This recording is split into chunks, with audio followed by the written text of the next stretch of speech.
Yo, people, lateness is greatness. Welcome back into the building. You already know what time it is. It's time for another watch along, for this Champions League, Malmö versus Chelsea. And we're all set, ready for liftoff. It's going to be an interesting one today. Big up the chat.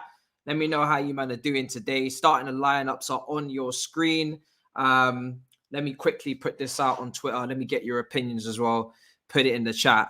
Let me know how you man are feeling. And yes, we have a clearer screen. New webcam. Sorry. Man's not 15 minutes late. Don't add on a couple minutes. Don't add on minutes, bro. It's 12 minutes. But yeah, big up your damn selves. Listen, it's good to be here. It's good to have the new webcam. Just picked that up today. And let's get stuck in. Let's get stuck in, ladies and gents. Conte's back in the Prem. There's a lot going on. There's a lot going on at the moment, but it's not time for Tottenham right now. It's time for Chelsea. Bare Tottenham fans have been all over the TL. Fair play. We got bigger things to fish to fry here today. Let me see. 1 second, people. So obviously the lineups on your screens. That's that. Obviously, I'm not going to go through the Malmö lineup because I don't know who them brothers are, respectfully. The Chelsea lineup, though. Talk to me. How are you, man, feeling? How are you, man, feeling? Yeah. It's the Logitech, bro. Yeah. The new webcam there. Big up Turkish. Went and secured that today, so it looks a lot clearer for you guys. The only thing that's left is the shape up. The haircut is coming next week, and then it's over. It's over for everyone. So yeah, just 1 second while I gather myself, and then we're gonna go through that Chelsea lineup. I think from the face of it, quick glance, I was happy with it, to be honest. Not really complaining. I think there was always going to be a couple of rotations, and that obviously, Aspilicueta and Alonso at the wing back positions. It's a very taxing position, wing back. You got to occupy the whole flank, so it's not really hugely surprising to see that we have, changed the wing backs. But I must say, apart from that, it's a very, very strong team. And I'm hoping that we can take some good points here and just win the game comfortably. I'm not really trying to see any drama today, people, with this Malmö game.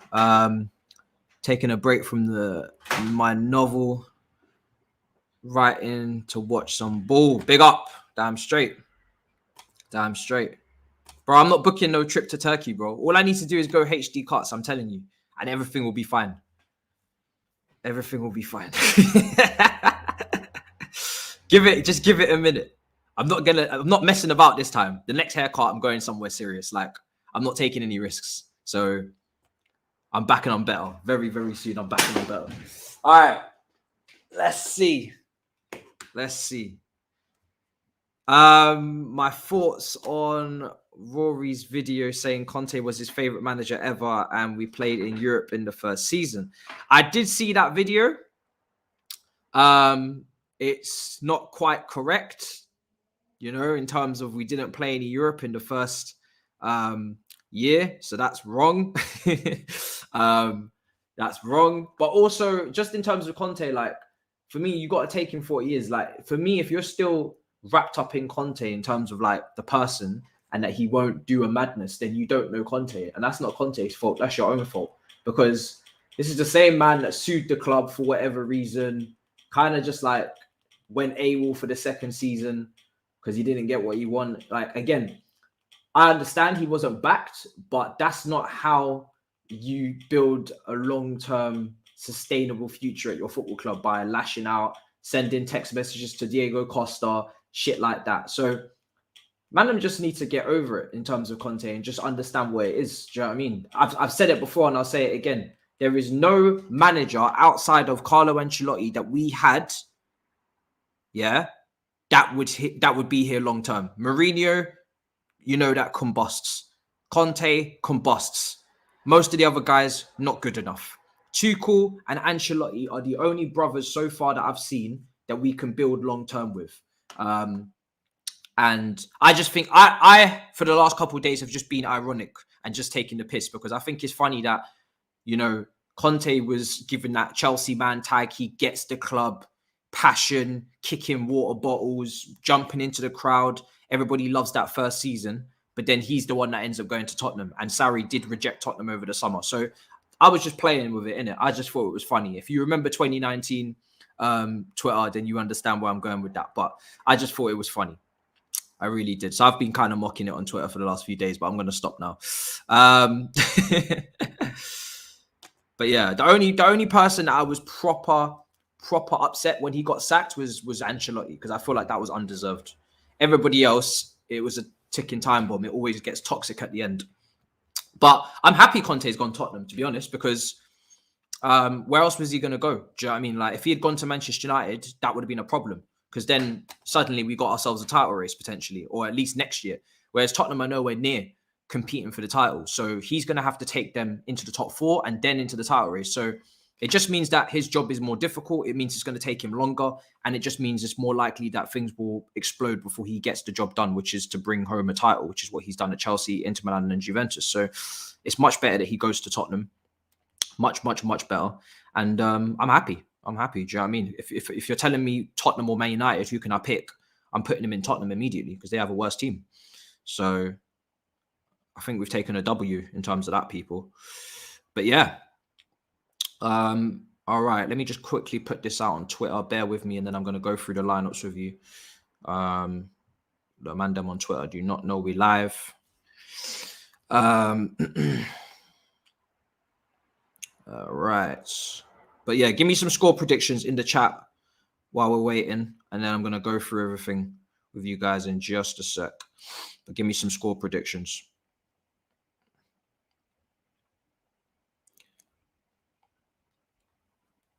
In-game commentary. All right. Okay, it's going to be an interesting game. Again, it's very hard to preview these Malmö games because let's have it right. The opposition we're playing against is pretty damn poor. So outside of that, it's up to us to do the business. Do you know what I'm saying? It's not easy on these streets. I'm telling you that right now. So it's difficult, but here we are. All right. 4-0, Kai hat-trick, 4-0, 5-0, 4-1, 6-0, 6-0, 2-0. You man are very, very, very much looking for a beatdown, and I like to see it, because for me, that's what we should be going into this game trying to do. We should be trying to beat them and slap them. There's no disrespect, but this is Europa League opposition we're coming up against today. So we really should be, getting the business done. Let's go through that lineup. So Mendy, Christensen, Thiago Silva, Rudiger, Aspilicueta, Loftus-Cheek, Jorginho, Alonso, Ziyech, Hudson-Odoi, Kai Havertz. And on the bench, 2 goalkeepers again, because we're so screwed for depth right now. Kepa Bettinelli, Trevor Chalobah, Malong Sarr, Chilwell, James, Saul, Harvey Vale, Barkley, and Pulisic. Great to see Pulisic back in the squad. Ideally, for me personally, I probably wouldn't want to see him come on the pitch. Again, I'm just super cautious when it comes to Pulisic. He's only just got back into training for a few days last week, and then now the start of this week. And of course, I think with the amount of injuries we have, that makes me even more cautious, because we cannot afford for Pulisic to get injured again and pull something or have an issue coming onto the pitch. So I'd probably just have him in the team. Let her do a 4 weeks training. And then bring him off the bench maybe against Burnley, but we'll see what happens. I'd love for Harvey Vale to get minutes. I'd absolutely love for Harvey Vale to get minutes. He's been given a lot of praise in the academy. Another guy that's up and coming. There's not really as many, I don't feel like, in the academy right now that are ready for first team minutes or are knocking on the door for first team minutes, because we did have a serious influx of talent in a very short space of time with Mark Gurhey, Tino Livramento, all of these guys coming through at the same kind of time. Tariq Lamptey, Reece James, Mount, Abraham, Tomori. I could keep going and going. Like, in that couple of years, we had so much players, Chalobah, all coming in at the same time and could potentially break through into the first team. So you'd expect maybe the next couple of years, we just need to build up a cluster of players again that can compete in the first team. Harvey Vale is more of an attacking midfielder / centre midfielder. So I've seen him play in central midfield and take it off the centre backs and drop deep and show a great variety of passing long range. I've seen him play attacking midfield. maybe just behind the strikers. So basically the 2 AM positions behind the striker, and create opportunities, etc. So he can play for me in those 4 positions. I think a lot of the guys that come out of Cobham are very versatile. So I don't really want to pin him to one position. Obviously, this is senior level. You don't always play the same position as senior level that you played at youth level. But Harvey Vale is definitely an exciting one. It would be lovely if we could get 2, 3, 4 goals up and then bring him on for his debut for Chelsea. Outside of that, very strong midfield. Pivot is Loftus-Cheek and Jorginho. I'm very excited to see how that looks. Very, very excited to see. People are saying, don't sleep on spoon, knife, and fork. Fam, if you know where that nickname comes from. Do you know what I'm saying? All you can eat Chelsea. But yeah, that pivot's lovely. Really happy to see that. Sal Niguez maybe could have had a shout, but he'll come off the bench hopefully as well if things are going well. Barkley on the bench. Ziyech starts again. Hudson-Odoi and Havertz. I think that first half, that front three could have been, better against Newcastle. Granted, it was a very low block, difficult to defeat, but you want them to be a little bit more daring. I think Hudson-Odoi and Kai, especially in that first half, they're a little bit quiet. So we didn't have any shots on target against Newcastle in the first half. And, so I would love to see them be more daring in this game. Get some goals. Everybody should be partying today. Ziyech should be getting a goal or an assist. Hudson-Odoi the same, Kai the same. They should all be aiming to contribute and get involved. So should be a good day for our front three. I'm quite confident in that regard for some confidence. Defense, listen, guys, you already know, man. Defense is wrapped up. There's no need to even discuss this defense. The defense is it's actually as tight as it, tight knit as it gets. Christensen, Silva, and Rudiger and Mendy in goal. That's ridiculous. Do you know what I mean? There's not even a young player in there. Like, it's just pure experience, pure class, pure quality. So yeah, we don't even need to talk about the defense. It's as simple as that. The wing backs got their rests. That's cool. They'll come back in against Burnley. So I'm happy with the team. Very happy with the team.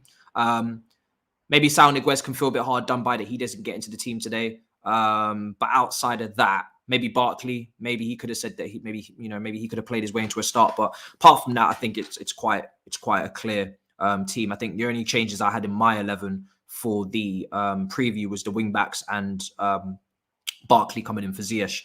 But yeah, understandable that he's rotated the wing backs, to be fair. Loftus-Cheek getting a goal would be brilliant. It really would be. He hasn't scored yet this season, I don't think. But definitely it would be nice to see him get a goal. He used to score some really good goals for us. The Brighton one, I think Hazard scored a similar goal to him. They both curled it into the top corner and then they posted on Twitter mimicking each other. That was quality. To go against Cardiff, the late winner, that was brilliant. That was some serious shithousery. So he's had some nice goals. Be nice if he could get a few today, or at least one. I did see this, yes. Hear about the Malmö manager calling for Tuchel, saying that he should be worried. I don't know why he's saying that or if that's even true, but I did hear about it, and we don't care. We don't care. Do you know what I'm saying? We're not worried. If you want to try and play these mind games, that's your business. But I've seen Malmö's results in this group, and it's been beat down after beat down after beat down after beat down. So that's why I'm like, we need to continue that trend. Zenit dispatched of them, Juventus dispatched of them, we dispatched of them. We need to dispatch of them again.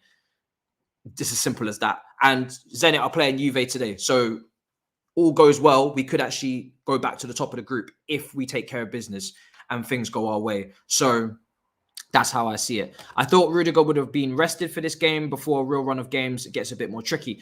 The Burnley game is at the weekend, then the international break comes up after that. So we've got, obviously maybe Rudiger won't have that break, but we've got a bit of a break as a club. And then we come back for, obviously, Leicester, Man United, Juventus, etc. So, yeah, you could definitely point towards that. But I think also because the fact that we lost to Juventus means that, yes, this is a must win. So although we want to see rotation and we want to see people getting a go, it's very important that we win this game. We can't afford to drop points here, which is highly unlikely, but even still, don't take the piss, get the result, then make the substitutions afterwards. If we had won against Juventus, maybe we would be a little bit more lenient.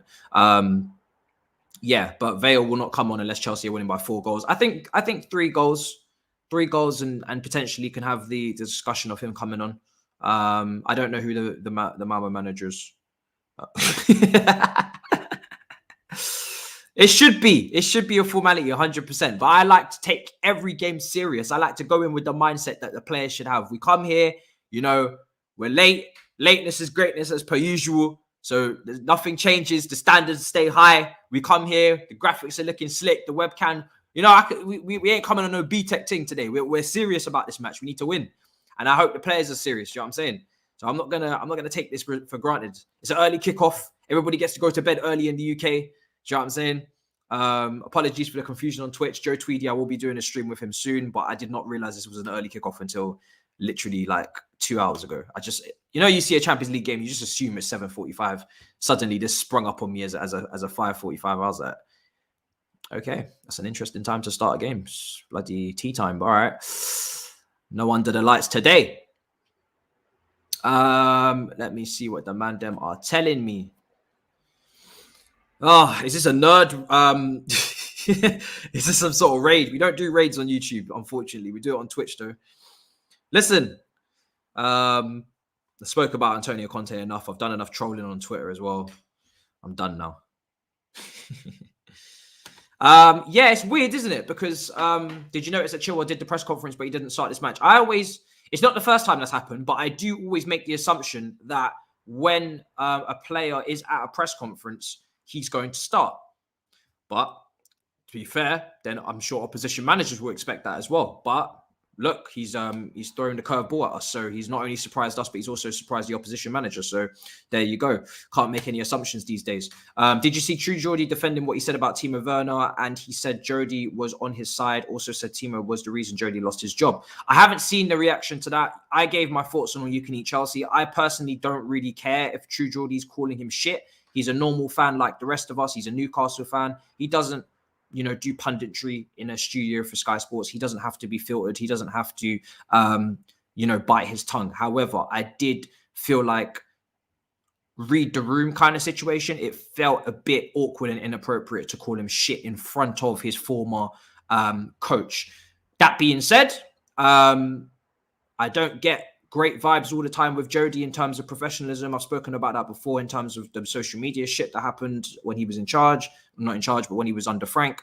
I'm not going to get too much into it, but if there's anybody who's going to get away with it, if there's any member of staff who's probably not going to rebuttal too loudly, it's going to be Jody, in my opinion. So I'm sure off camera, Jody's not disagreeing, in my opinion. That's how I would say that. And yeah, I don't think he's the reason Jody lost his job. I think the reason why they lost their job is because they haven't got the experience to go through hardship and testing times, and they didn't ever tweak the team in terms of formation. They continued to stick with the 4-3-3. It didn't work. And it's as simple as that. Timo Werner's not a left winger, and there was many a time in that early part of the season that Chelsea were playing Timo Werner on the left wing, expecting him to skip past players, hug the touchline, cross the ball. He can't do these things. He needed to be closer to the goal. Second striker, front two, RB Leipzig. It's as simple as that. Did you notice? Let's see. I'm guessing we're playing our away kit today. Third kit. I'm not even thinking about that right now. We're lucky to even see the away kit. These guys made a very nice away kit. Shout out Yannick. He was wearing it in a photo on Twitter. I was like, this is sick. This is a sick kit. They're all yellow, but then they never wore it since. So yeah, but at least we're probably going to see it today. Do you think Abraham will make it at Chelsea? Watched him with Roma. He's still the same. I think he got off to a really, really good start. He was confident. It's new club, new start. You tend to get a good kick from the beginning in terms of, your game, your motivation, new coach, new way of life. Maybe he's tailed off recently a little bit. So is Roma's results, I've heard as well. But again, I'm happy for him at Roma. I think he's going to play loads of games. He's going to improve in that league. And there's going to be ups and downs. He's still young. Is he ready to play for Chelsea as a starting striker? No. Did that change even when he was on form at Roma? No, it didn't. He's not world class. So he's still developing. And I'm not really thinking about it right now because his release clause is £80 million. So he's going to have to do a lot, or 80 million euros. He's going to have to do a lot to warrant us paying that back. So I'm not really too much thinking about him returning at the moment. Too many opportunities of Ziyech to solidify a spot. Yeah, I mean, listen, when you've got this many injuries, Mason Mount's out, Pulisic has only just come back, Werner, Lukaku, if you're Hakim Ziyech, you really can't ask for much more in terms of opportunities to submit yourself into this team.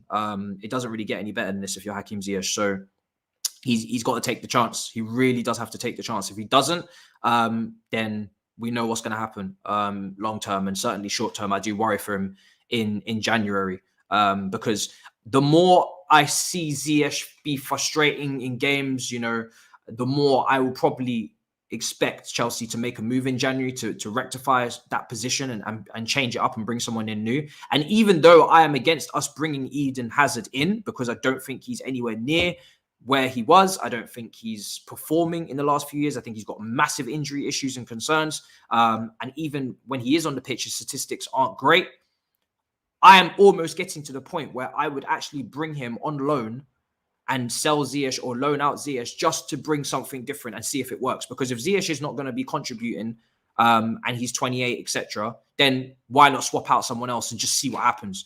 I'm not there yet, but if that's the only option we can go with in January, which is a loan, because we can't buy our first choice targets, we can't buy a Rafinha. I'm not saying he's a target, but an option. We can't buy a Leroy Sané because he's not on the market. We can't buy. I'd love a Joe Felix as well. It's another player that I really like. If we can't buy these top players or top potential players in January because the window doesn't suit that target, and you have to get a loan, if Ziyech doesn't start performing before January, then why would you not just loan Hazard and just? I mean, if you're not contributing anyway, why not? You may as well.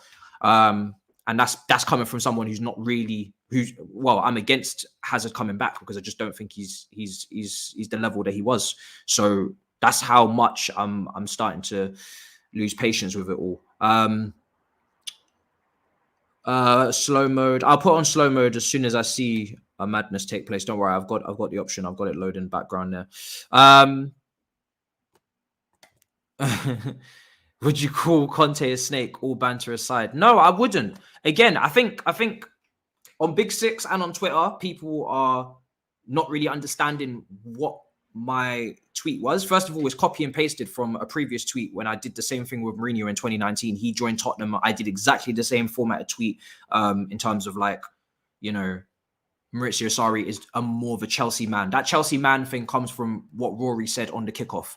Being a Chelsea man. What does a Chelsea man mean? I don't give a shit about the Chelsea man thing, but I thought it was ironic that a Chelsea man is Conte, someone who understands the fibers, the well-being of the club, gets it, passion, desire on the touchline, and then he ends up joining Tottenham, a team that Chelsea regulars, matchgoers will tell you they absolutely despise and hate, so much so that they sing it during the Liquidator. So I was just, tongue-in-cheek, just saying Maurizio Sarri is more of a Chelsea man than him. In modern day football, you can't expect any of these managers to be loyal. So it doesn't really annoy me, to be honest. He tried to sue us. Like, if you expected him to turn down Tottenham for loyalty, you're crazy. Do you know what I mean? Like, Chelsea's board and Conte don't have a great relationship. He might have a great relationship with the fans, but again, these modern day managers, they don't really care about that. So yeah, it doesn't really surprise me, to be honest. Will we see Harvey Vale if we're big at the half? I think I'm guessing you're saying if we're leading by a big margin. I think I'd love to see it, but I can't tell you that it's 100% going to happen because I don't know if Harvey Vale's in the team because Tuchel thinks he's ready, or Harvey Vale's in the bench because we don't have many numbers and he's just given him experience traveling with the squad, training with the squad, getting to know some of the squad. Because I think he did similar with Tino Anjorin last season. Lampard did, I think, and then he went out on loan. We didn't really see Tino Anjorin too often, but he was training with the first team because sometimes these players are too good for the under 23. So they train with the first team, go back, come back, and go back and forth. So yeah, I don't know the reason why he's on the bench because, again, we have a lot of injuries. So it's difficult to know exactly why he's there. Yeah, and this is why I don't want Hazard, when I balance things out, is because we've already got injury issues with Pulisic, and then you take it to Hazard and it gets 10 times worse. But if someone's not contributing to the level that they need to be and they're inconsistent, maybe, just swap them out for another inconsistent player for 6 months. Don't sign him on a permanent 100%, but take him on a loan. And maybe you just pray something sparks into life with Eden Hazard. But again, I'd rather not pray. I'd rather have someone that's a little bit more, assured in terms of performance. Can we bring Brozier back, considering there were rumours of Tuchel wanting another forward? I'm surprised to see shouts for a striker. I think we need a creative midfielder if these young options don't keep progressing quickly enough to match our ambitions. In saying that, I think I can understand it. I mean, listen, for me, he's shown his best performances for Chelsea as a false nine. So that is our second striker. So then to have a third when Werner can play there against high lines, I think it's a bit much and a bit excessive, because if everyone's fit, Brozier's never going to see the pitch. And we need Brozier to develop, bring up his market value, etc., which he's only going to be able to do playing games. So I'm not really on board with it. I do think we have enough strikers. I just think we're unfortunate that they're all injured. But you can't keep an absolute cluster of players in the squad just because you might get 2 injuries in the same position. It's not really a good way of building your squad. And remember, when we had a bloated squad under Lampard, I'm not saying Tuchel would make the same mistake, but we had a bloated squad and it was difficult for him to manage, and it was difficult for Lampard to be able to keep everybody happy and to keep everybody on side. And that's why maybe managers like Klopp like to keep a smaller squad and they don't want to make it too bolstered. And, you know, unless you're going to be Pep and you're going to rotate heavily. But then if you rotate heavily, will we keep the chemistry? So there's so much that goes into it. I think certain managers have a certain number in their head in terms of players, and they don't want to go over that, because it's like having an array of staff and you only need a certain amount, but then you have extras. Are you going to give them enough hours at work? Are they going to have to find work elsewhere? You know, are they going to be unhappy? This is the thing you need to think about when you're just having people stocked up on the books. It's not always going to make sense. But that's the dangerous game we play, people. Man, it's all about the proper Chelsea, bro. Like I said, I'm just following the rules, and the rules that were told to me is that we hate Tottenham. And as soon as I heard that, I said, all right, cool. Anybody who plays or manages Tottenham is they're blacklisted. It's as simple as that. You know what I'm saying? Because I might not be proper Chelsea. I'm trying to become proper Chelsea. The only way I know how to become proper Chelsea is to hate Tottenham. That's rule number 1. So if you manage Tottenham, this goes for Jose Mourinho as well. I said it in 2019. If you manage Tottenham, you're not proper Chelsea. It's as simple as that. That is what I was told by definition in the dictionary.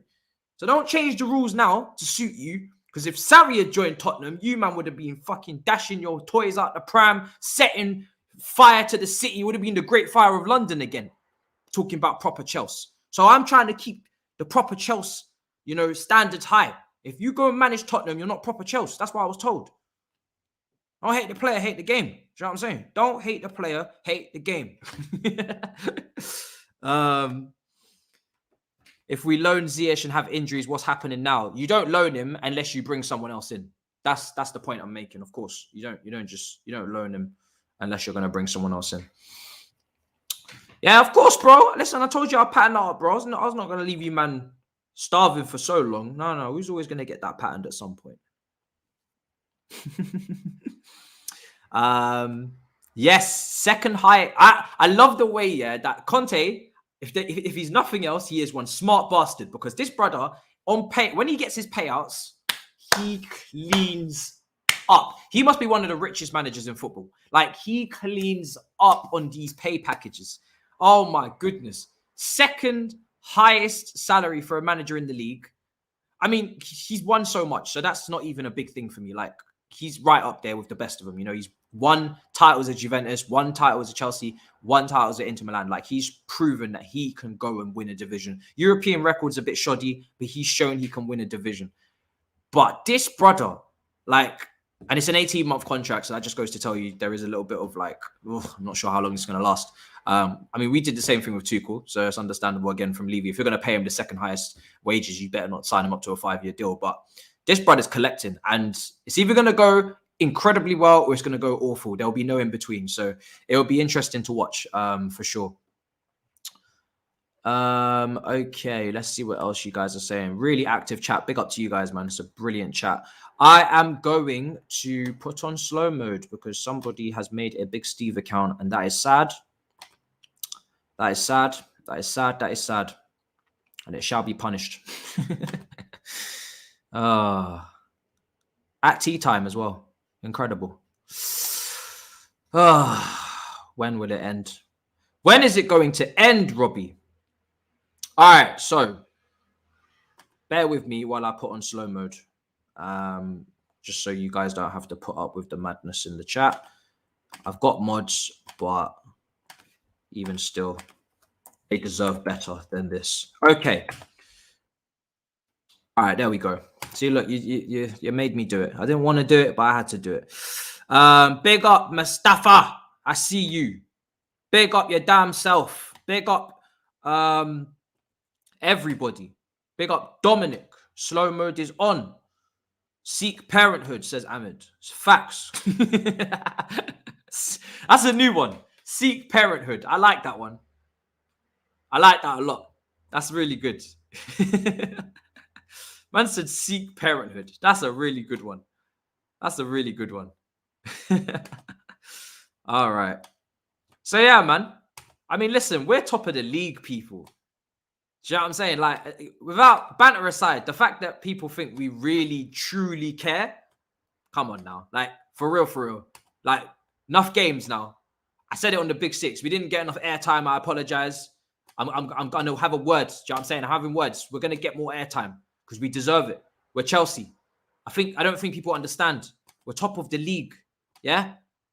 We're 3 points clear at the top. We just won the Champions League. Yeah? Our players are picking up individual awards galore.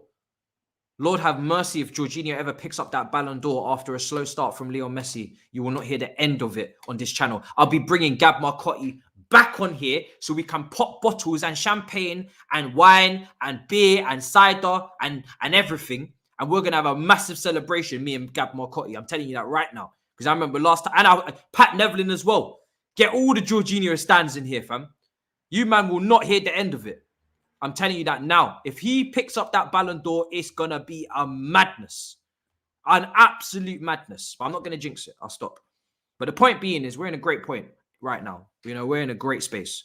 So ain't nobody giving a shit about Tottenham who are, where, 10th, 11th, 12th?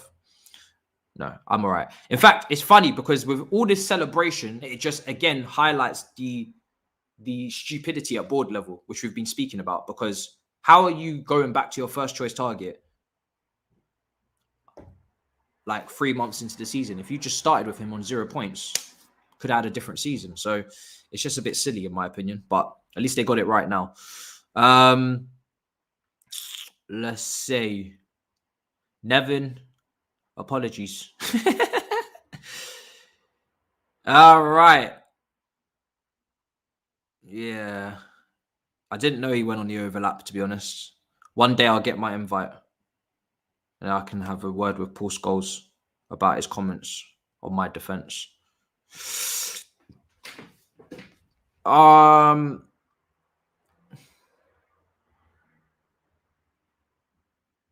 MSM bias against Chelsea, but seems even YouTubers are the same.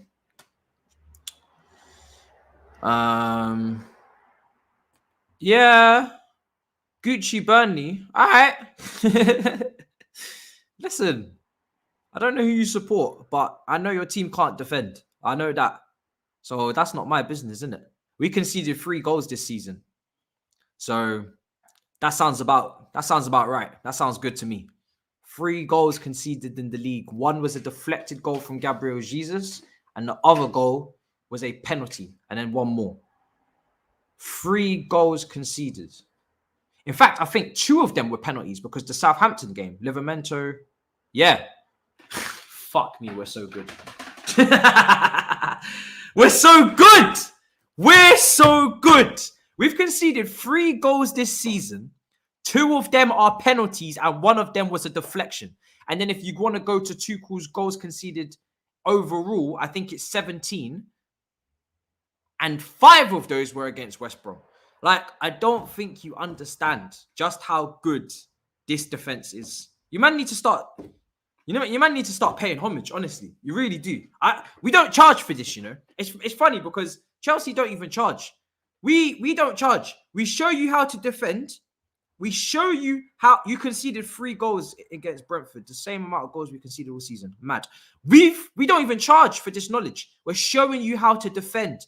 And Man United, they pick up our formation that they've been cussing. They use it against Tottenham and they keep a clean sheet. And we ain't even charging you for that. We should be charging you for that service. We didn't even charge you. We showed you, taught you, you replicated it, you got your results. You're welcome. Where's our thank you, Manchester United fans? Where is our thank you? Huh? This back 5 tax. Where's our thank you? Ollie remains in the building thanks to us because you saw the light. You saw the light.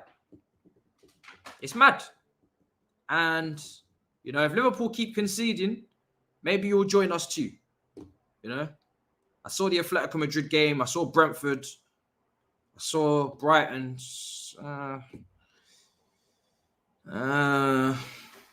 Things have been a bit open. Things have been a bit open. If he's a Spurs fan, I don't even need to say anything. It's been a bit open. I think Trent and Robertson as wing-backs doesn't sound too bad, does it, Liverpool fans, eh? You know, Trent and Robertson as wing-backs, and then Van Dijk, Konate and Matip as a back 3. Woo! That sounds tasty. You get to keep your front 3, sacrifice a midfielder. Woo! You'll never concede again. You'll never concede again. Don't hate me. Don't hate us because you ain't us, innit? It sounds mad. See, everybody takes the piss, but does it not sound mad? Because Trent is one of the best passers in their team. So why put him in a back 4? Why not make him a wing back? Robertson, one of the highest chance creators in their team. Why play him at left back? Why not play him as a wing back? The new trim's coming. Don't worry. Why not? You got 3 bullies at centre back. Van Dijk, Matip, Konate. Bullies as a back 3. You got Van Dijk in the middle of that, spraying passes around. Matip and Konate either side. Fabinho and Henderson to work in the midfield too as a pivot. Or whoever you want to go. Because your midfielders are workhorses anyway. So put them in a pivot. Ugh. That sounds disgusting. You're welcome. You're welcome. Yeah? Yeah, I know that. But first of all, we know you're going to lose at some point. And second of all, draws. Like, don't do what Arsenal did with the Invincibles and draw. But this time you actually don't win it because you drew too many games. Like, it's all about winning games. It's not about drawing games. If we're keeping it $100. So,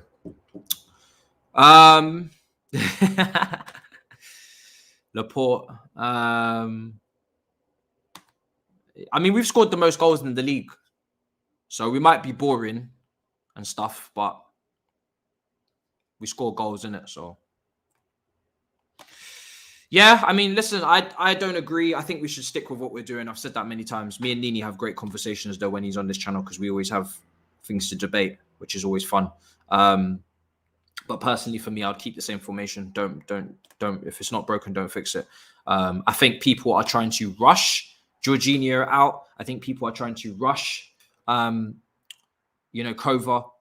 But I think people need to be patient and just accept that the centre midfielders are playing at a world-class level. The system suits them. We won the Champions League with them and we're top of the league with them. I think people are trying to move on before the players have even started dropping off. It's the equivalent of selling Azpilicueta when he's still performing just because you want to push in another young right back, which is understandable because we have so many talented ones that have left. But again, have some respect for Azpilicueta, who is still doing the business. Have some respect for Jorginho, for Kova, for Kante, who are still doing the business. I know people want to see Gallagher. I know people want to buy Declan Rice. I know people want to see Billy Gilmore. I know people want to put Mason Mount in the 8. But at the end of the day, we're winning games. We're winning. And that's all that matters. So these young players are going to have to wait because they can't all play. They can't all play. So they're going to have to wait. It's as simple as that.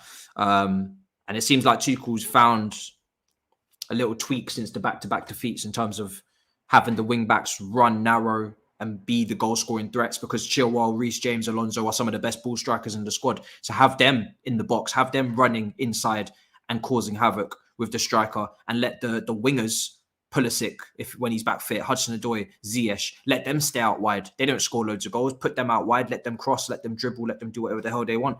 It's nice. I'm not going to lie. It's a nice little tweak. I think it's good. I think it's very good. Keeps us unpredictable, keeps us interesting. I'm happy with that. So I've said it all along. Formation is not the problem.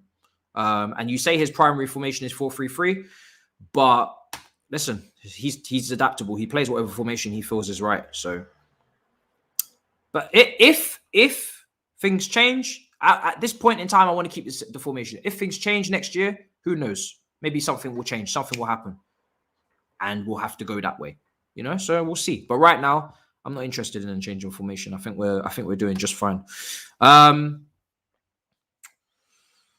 Rio Ferdinand has just said that Loftus-Cheek has the same traits as Yaya Toure. I think there's some things that are similar, and then there's some things with Loftus-Cheek that we need to relax on and say he's not on this level in terms of these aspects. And we did the same. Chelsea fans did the same thing with Paul Pogba, and you got bit in the arse for it. And I didn't agree at the time. And for me personally, I think Loftus-Cheek can improve his passing. If you're talking about passes of the ball, I think Yaya Toure, Paul Pogba, you're talking about some world-class passes of the ball. Loftus-Cheek's not on that level yet with the passing. In terms of shooting, Yaya Toure was smacking in free kicks, smacking in 30-yarders. Paul Pogba can hit it as well. Loftus-Cheek isn't a shooter in the same level of those guys. So he carries the ball, uses his body well, press resistant, great ball carrier, very good dribbler. But there's also certain things where he's not on the level yet as those guys. Nah, I mean, listen, I see your comment, Man United fan, bro. I see you. Yeah, you're not gonna rattle me because I didn't stay quiet. I combated it, but I'm not gonna get into a shouting match with anybody because I like to let people talk because it's easier to hear what's going on, and then when we talk about it later, when Mason Mount goes on to be the player he's going to become, then it's easier to get the receipts. So you got to let people talk. But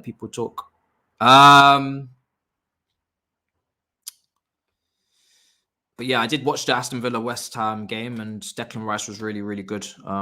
Brilliant goal that he scored. Brilliant goal.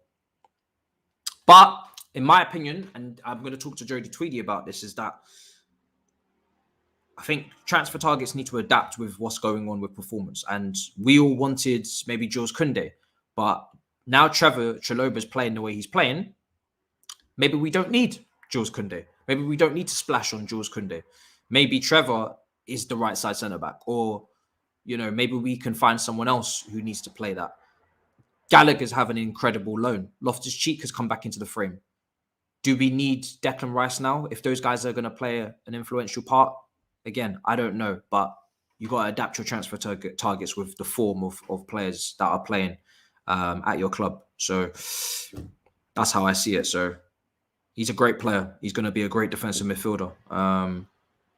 We'll see what happens, but I'm not going to get hot and bothered about it because we've got some great midfielders that we need to learn to appreciate. Seriously appreciate. There's a lot of choice out there. Let's see. Yeah, if we used to go to... But the funny thing is with Declan Rice, and I'm going to talk to Joe Tweedy about this, and then we're going to get into the game kickoffs in 5 minutes. Declan Rice is now becoming a box-to-box midfielder.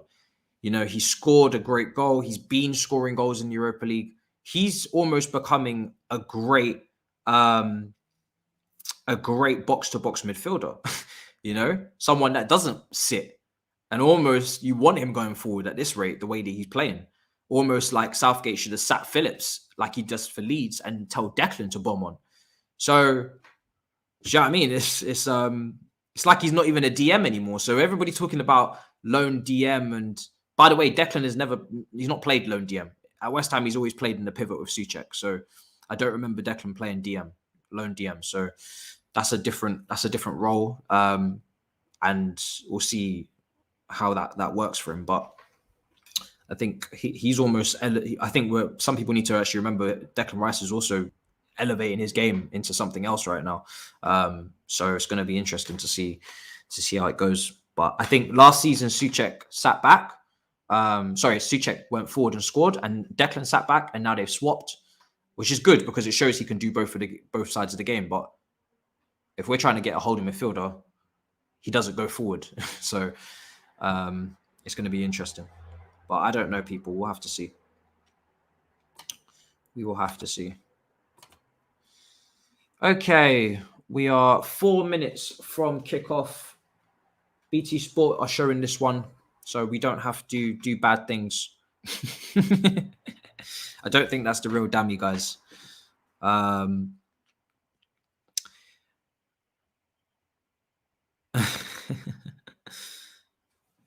Yeah, but he also is captain of that club, and he's also 22 years old and captain of that club. Oh, he's modded. Fuck. Oh, shit. Why did he just put in a dot then? Fucking hell, Dammy, man. You made it look like you weren't real. God damn. I just blocked one of my mods. That is hilarious. No, but like, seriously, like, I'm not going to be one of these guys that I was guilty of not rating Rice because I wanted to defend Jorginho years ago.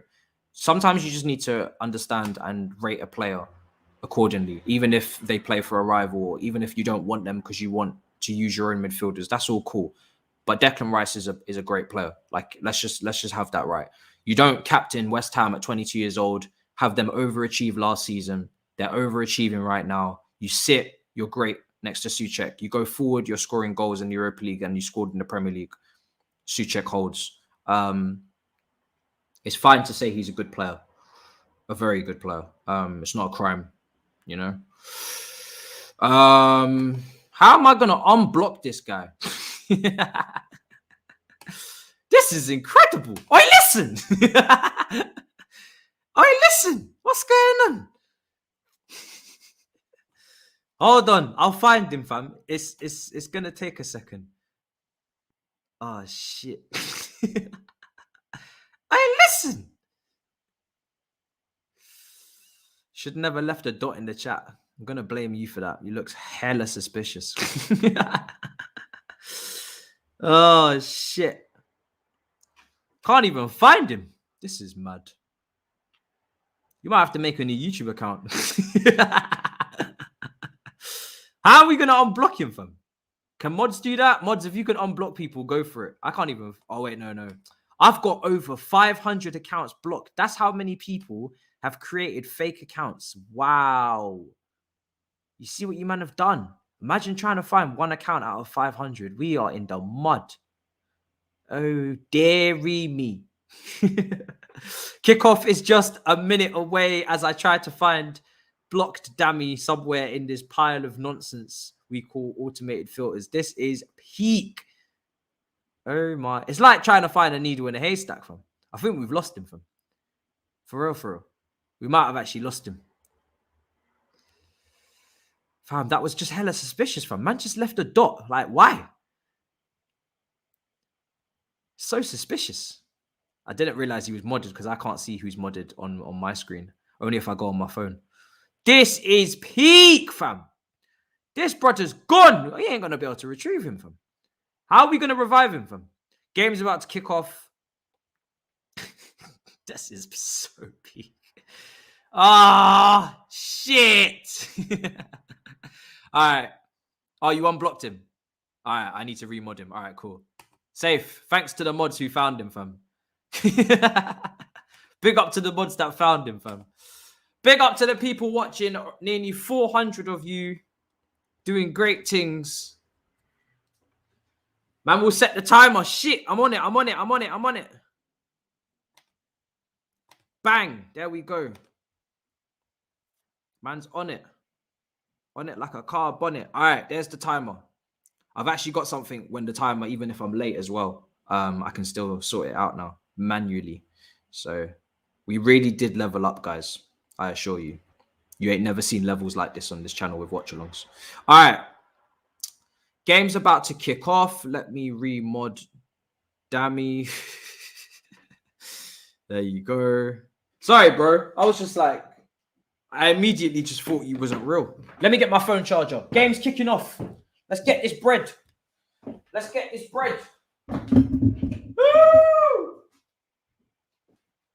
The mighty Chelsea.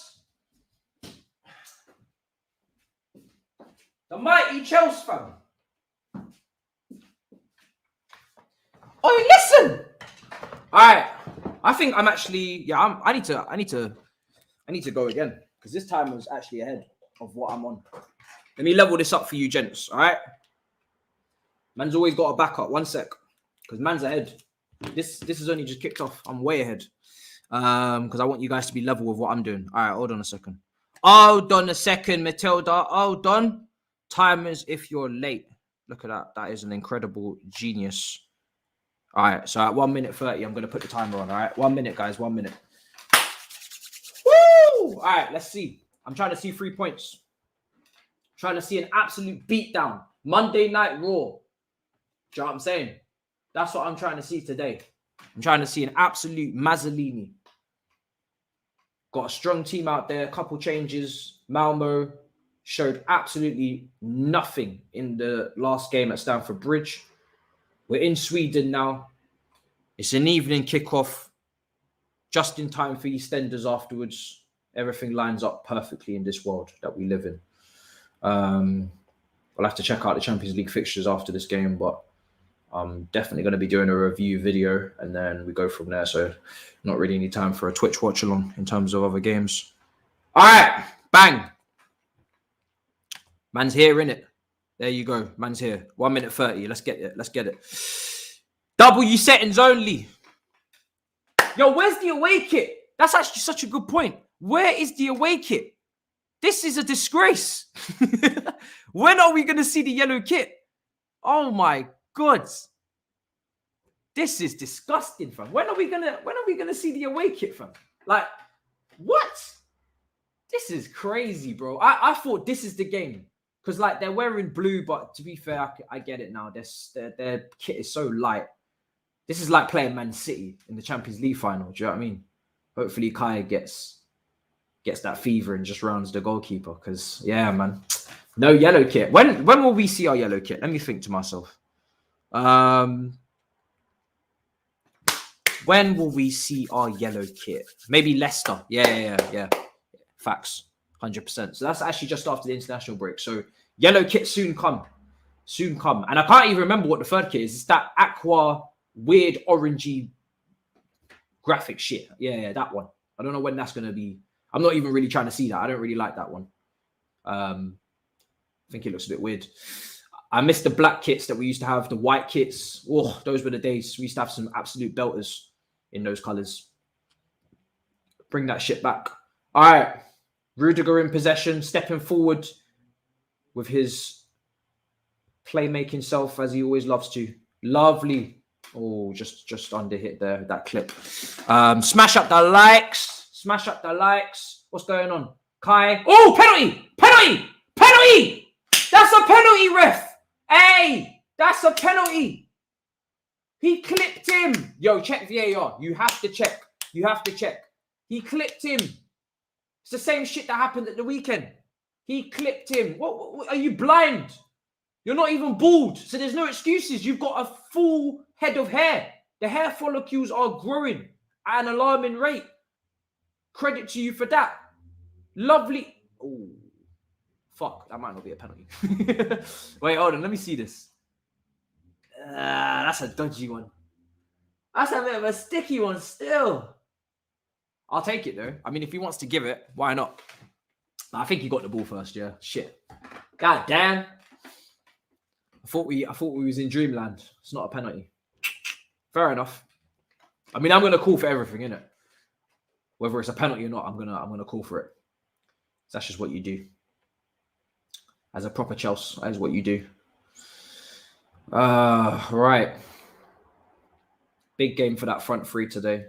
I know we've been packing in goals recently, but I don't think our goal scoring issues have gone away just yet. I'm going to give it a few more games. Let me see it against Leicester, Man United, and then I'll say 100% we're looking better going forward. But I think with these easier fixtures, I gotta be a bit more cautious on that. I'm saying that. By then, Lukaku will be back, Werner will be back. So all the players come back after the internationals for those games. It's going to be very, very interesting, people. Very interesting to see what Thomas Tuchel does. Thomas Tactical Tukes. Big up Christensen, honestly.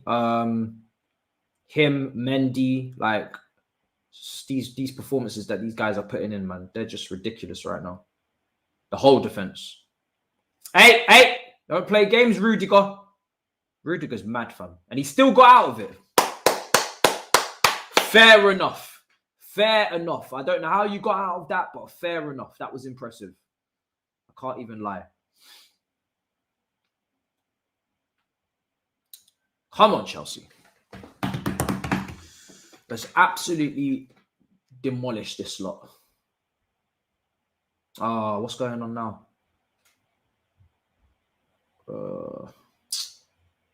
I must say, I'm not going to miss Malmö.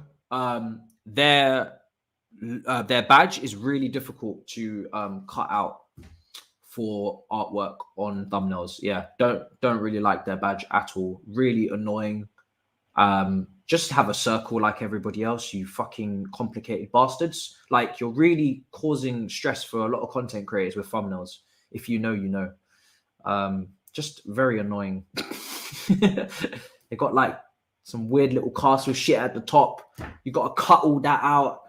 And then for some reason, their badges are never transparent whenever I try and like isolate the image, because they got the white strip in the middle. It's just really exhausting. Really exhausting, guys, you know? Just have a circle. It's much easier for everyone. Go on, Ziyech. Oh, man. I can't tell you how happy I am to see Loftus-Cheek in the midfield for Chelsea Football Club. It's something that I thought was a dead dream. I didn't think it was possible again, but lo and behold, it is. Hey, Hudson-Odoi, what are you doing? Oh, come on. That was a lovely moment of skill from him to get past all those players. Man ran out of energy for the pass, but really skipped past a few brothers there. Really did. Yeah, I am the one that does it, bro. I do the thumbnails. Fam. I put that work in.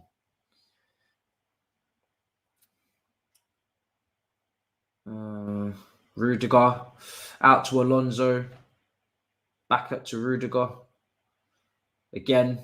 I mean, Malmö actually seemed to be stepping up a little bit more than, say, Newcastle did at times in the first half. So I think we actually can play through this team. They don't seem to be just parking the bus, which is great. Really great. Here's Hudson-Odoi on the left-hand side. Go on, cut in. You daredevil. Oh, my 1v1 demon. Dirty. I'm kind of saying it ironically now, but with a pinch of belief that he will become a 1v1 demon one day, like he used to be. So I'm half trolling and half not. I'm keeping the faith. The rivals they'll have their tears. They will. You'll see. I'll be doing that Nigel Farage meme. You're not laughing now, are you? When Hudson-Odoi is packing it in. Can't say for what club, but he'll be packing it in one day. I'll be taking liberties. Go on. Come on. Left-hand side. What we got? Alonso. He's got a little spring in his step. He definitely does have a little spring in his step.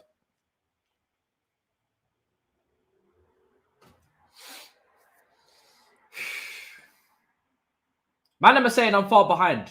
As a content creator, if you think I'm going to pay BT, Sky, and all of these different companies, you are on crack. That's all I'm going to say to you. Alonso, ball across the box. Oh. Almost. Ziyech. Rudiger.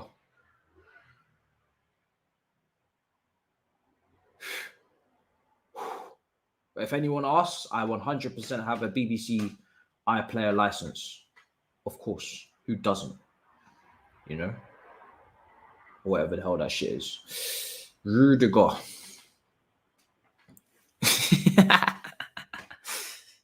Shit. I remember I had to lie last time and say I was in Nigeria because of obviously I was streaming, and the man were like, how are you streaming this? And I was like, obviously I'm in Nigeria watching Super Sport.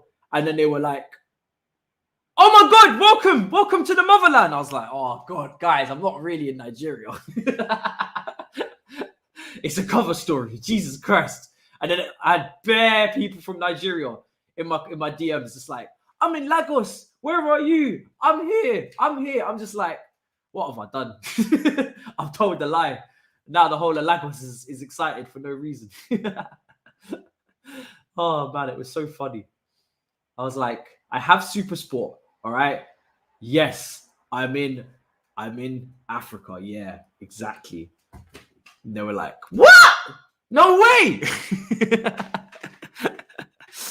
Oh shit, fam. Oh, it's so funny.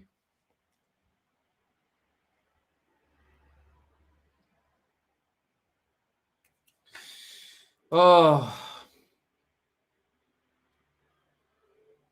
that was a bit of complacency from us to allow Malmö to transition forward, but here we are. Go on, go left. Well done. Go on, Hudson. Go on. Use Ziyech as a decoy. Alonso, go on, right foot. Oh, he's not right-footed. He's not. Actually, Alonso is one of the most one-footed players on this planet, so I should have never even expected that right foot to deliver us anything, to be fair. I'm an international super spy.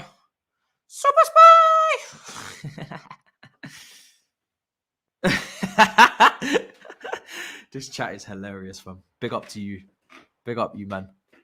Do you know what I love? I do love Nigerian Twitter. Like, when they all pull together and they have a cause, like, they take over that platform like I've never seen. Like, Nigerian Twitter, I think, might be the strongest, like, community on Twitter. I really do think so. Like, in terms of just, like, they show up in their numbers. It is mad.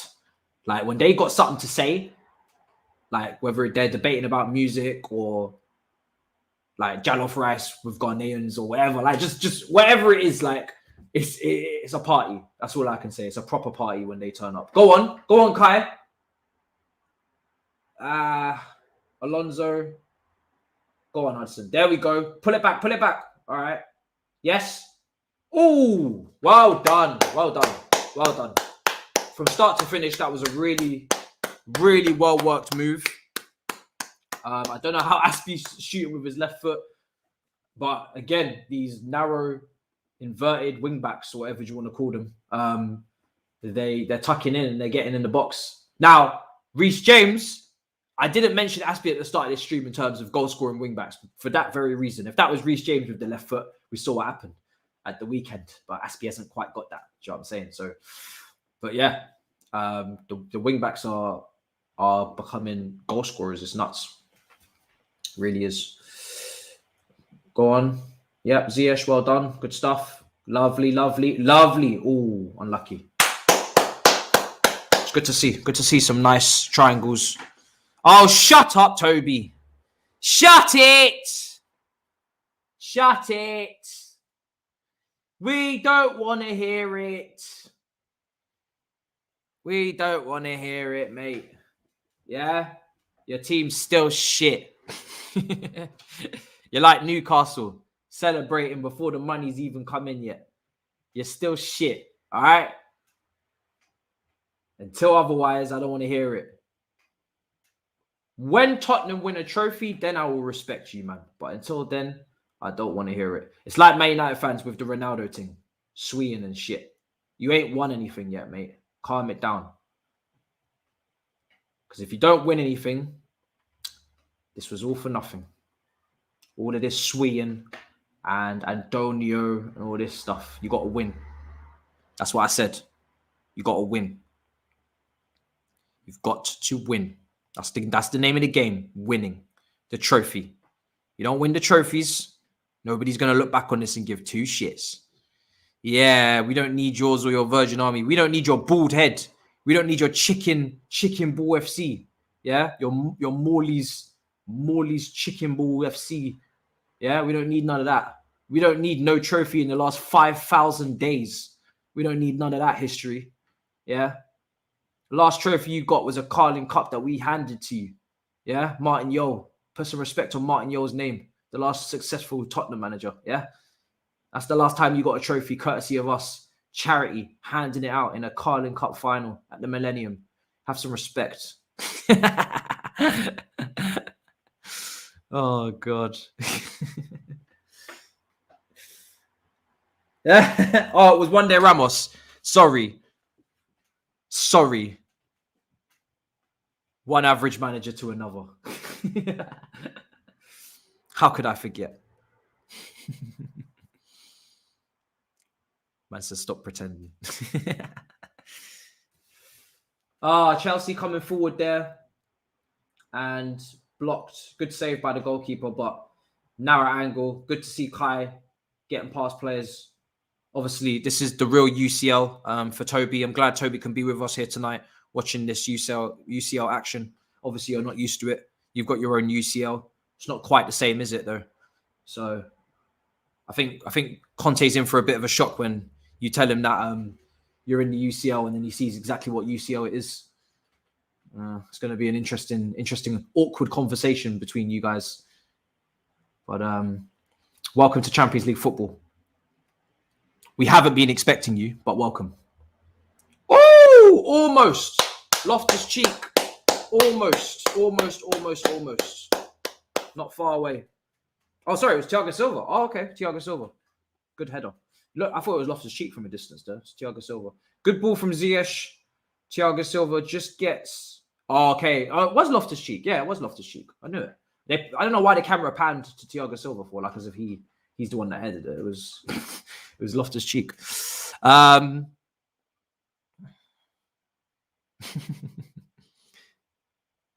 Oh God, everybody just arguing with Toby in the chat. It's brilliant. London Clubs Carnage back tomorrow, and we're gonna have to listen to Toby wax lyricals about Antonio Conte for like an hour. It's gonna be a long day tomorrow. 1 p.m. Lee Gunner, Corey, tap in Tobes. You already know, people. You already know. Toby is going to be so annoying, I can tell. Jesus Christ. But we're going to have to live with it. We're going to have to live with it, guys. But I am looking forward to it because it's going to be nice to see Toby happy. And now it's going to be Saeed who's going to have to take his role on the Big Six. So I'm looking forward to the dynamics. The change in dynamics is funny. It's very, very entertaining.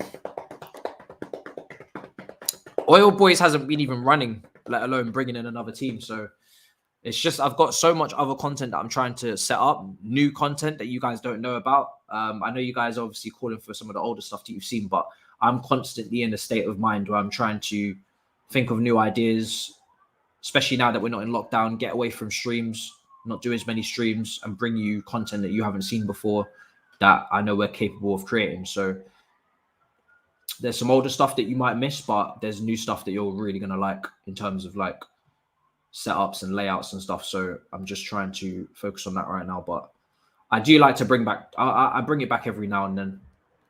It's just not really possible to do weekly right now. But yeah, for sure, the next time we do that show, I'll definitely get a Newcastle fan on it. But they don't have the money yet, so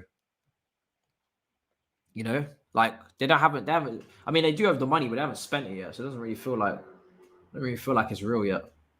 Maybe next season after the transfer window, then we can really say welcome to the table. Ziyech with the corner, headed away. Rudiger, Hudson-Odoi will come and retrieve that. It's going to play a little 1-2. Good stuff. Loftus-Cheek. Oh, bending wide. I ain't doing no OnlyFans content. Remember Battle of the North? Yeah. That just didn't work. It's just too many people. Just couldn't make that work. Couldn't make it consistent. And of course, exactly, I've got Twitch as well now. So maybe Oil Boys can be on Twitch, actually. Maybe. That might be something. Let's see what we're cooking with. Oh. He's come and intercepted it. Yeah, I might actually put Oil Boys on Twitch until I get it restructured the way I really want it. We'll see. There's a lot going on. But I do have a Twitch schedule for the guys that have not seen me on Twitch yet. There's a lot of content coming out on that. That's a foul, ref. No, he said get up. Referee's not really buying any of this falling over stuff, so we're gonna have to be a little bit stronger in our duels because he's definitely trying to have the game free flowing, which is good. Malmö, to their credit, are not sitting back like Newcastle did at the weekend, which is understandable, but they are coming out a little bit. I think obviously they know they need to get something from this game as well. They have no points. I mean, they're not going to get Europa League football. Let's just keep it a buck. Oh, lovely ball. Go on. Brilliant pass. Across the box. Oh, Ziyech again. Jesus Christ. Great ball from Christensen. Round the corner for Ziyech. Unfortunately, couldn't get it across the box to Kai, but really, really lovely ball from Christensen on that right-hand side. Lovely, lovely ball. No FIFA content yet. I definitely will do one day. I just don't have a PS5 at the moment, and they're really hard to come by. So, but in due time. By the way, guys, we've only been on YouTube for 1 year. I forgot to post about it in the community tab, but it is 1 year to the day, yesterday, 1st of November last year, that we started the YouTube channel. So big up to everybody for support and for getting us where we are right now, which is at 18,700 subscribers. So we've only been here a year and we've created so much content together. So it's been a madness. 1 year, and it's been a really, really good first year on YouTube. It probably feels like a lot longer for you guys, but it's actually only been 1 year. 1 year. So we've definitely done a lot in a year. So got a lot more to do. A lot more to do. We're in the process of buying some new equipment. I know you guys have been saying that you want Saj to have a second mic on the roundabout, so we're getting that second mic. We're getting some furniture as well for this room, so you can see Saj on camera a bit more as well for the debates. Loads of stuff is happening, so all them things are getting ordered right now. Rudiger into Loftus-Cheek.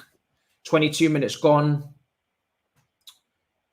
Just need to up the tempo a little bit at times, but we have created half chances. You see Alonso in your picture there running forward. Go on, Kai. Now Aspilicueta out to Ziyech. See what you can make of it. Lovely under lapping run out for a corner, and that's what you want. You know, you want Ziyech really, to be honest, to be playing those reverse passes from the right.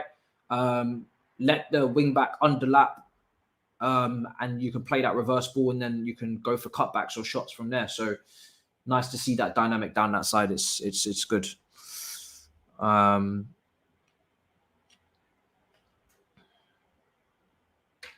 Second half will dispatch these guys, hopefully. Ball comes in. Oof, Jesus.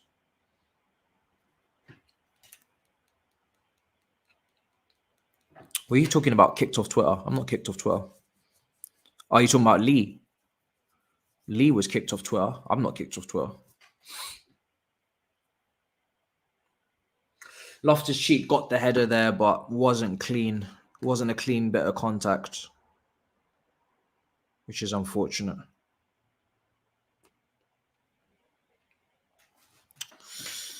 Are you into conspiracies? Not really, if I'm honest. Not really. I'm not into conspiracies, not into star signs, not into any of that kind of stuff. I see what I see. I'm that type of guy. You know, 23 minutes gone, 0-0. Hopefully we can get a goal at some point, because it would be nice. It's nice to have this early kickoff though. There's no other games on, so I guess all the focus is on Chelsea. Everybody else is dueling for them late kickoff spots. Let's see what the Champions League is saying actually later on. Let's take a look. Big up to all you guys for watching the watch along. Hope you guys like the new high definition headpiece, which is my face. Haircut soon come. I know it's been a long month for you guys seeing my shape up this disgusting, but we will be back, and we'll be back better than ever. I promise you. You just have to be patient. Champions League fixtures. Let's take a look. Who else is playing today? Oh, Ziyech. Oh, that was... Unfortunately, he didn't get more power. I think if Ziyech should just put his foot through that a bit more and, bypass the defender, I think he would have scored. That's a really good opportunity. He found himself in a really good spot. Wolfsburg are 1-0 up against Salzburg. That's the other game that's live. 5:45 kickoff. Late games are Villarreal versus Young Boys, 8 o'clock kickoff. Juventus versus Zenit. That's the other game in our group that we have to keep an eye on. That would have been offside. Bayern Munich versus Benfica. Sevilla versus Lille. Dynamo Kiev versus Barcelona. Dynamo Kiev will probably beat them. They're that bad at the moment. Atalanta versus Manchester United. That's going to be an incredible game. I'll probably watch that. That's going to be funny.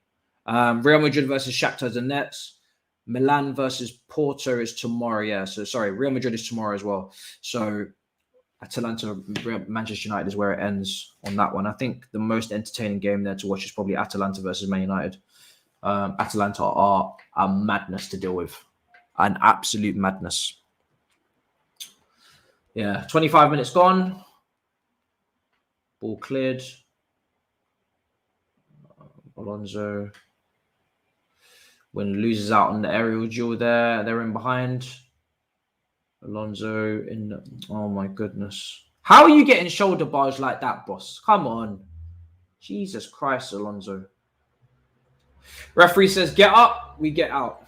Go on. Oh, that would have been a really good counter-attack. It would have been 3v2 if Kai could have found Hudson-Odoi there, but unrealistic. Yeah, Alonso got drop-kicked there, man. Drop-kicked.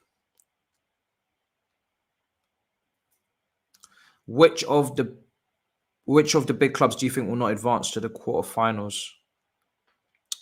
Well, the next round is the round of 16, isn't it? So it's a bit early to be talking about quarterfinals.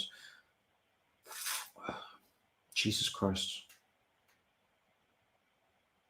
Yeah, he just fell over there. It was never a penalty. Just being soft. Being extremely soft. Referee's not having any of that stuff tonight, which is good to see.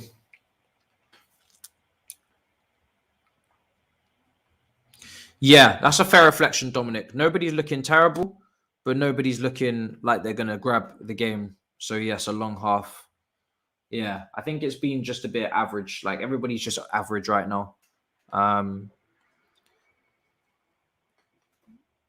Maybe I'm being harsh, but I'm not really worried. We'll find a way through at some point.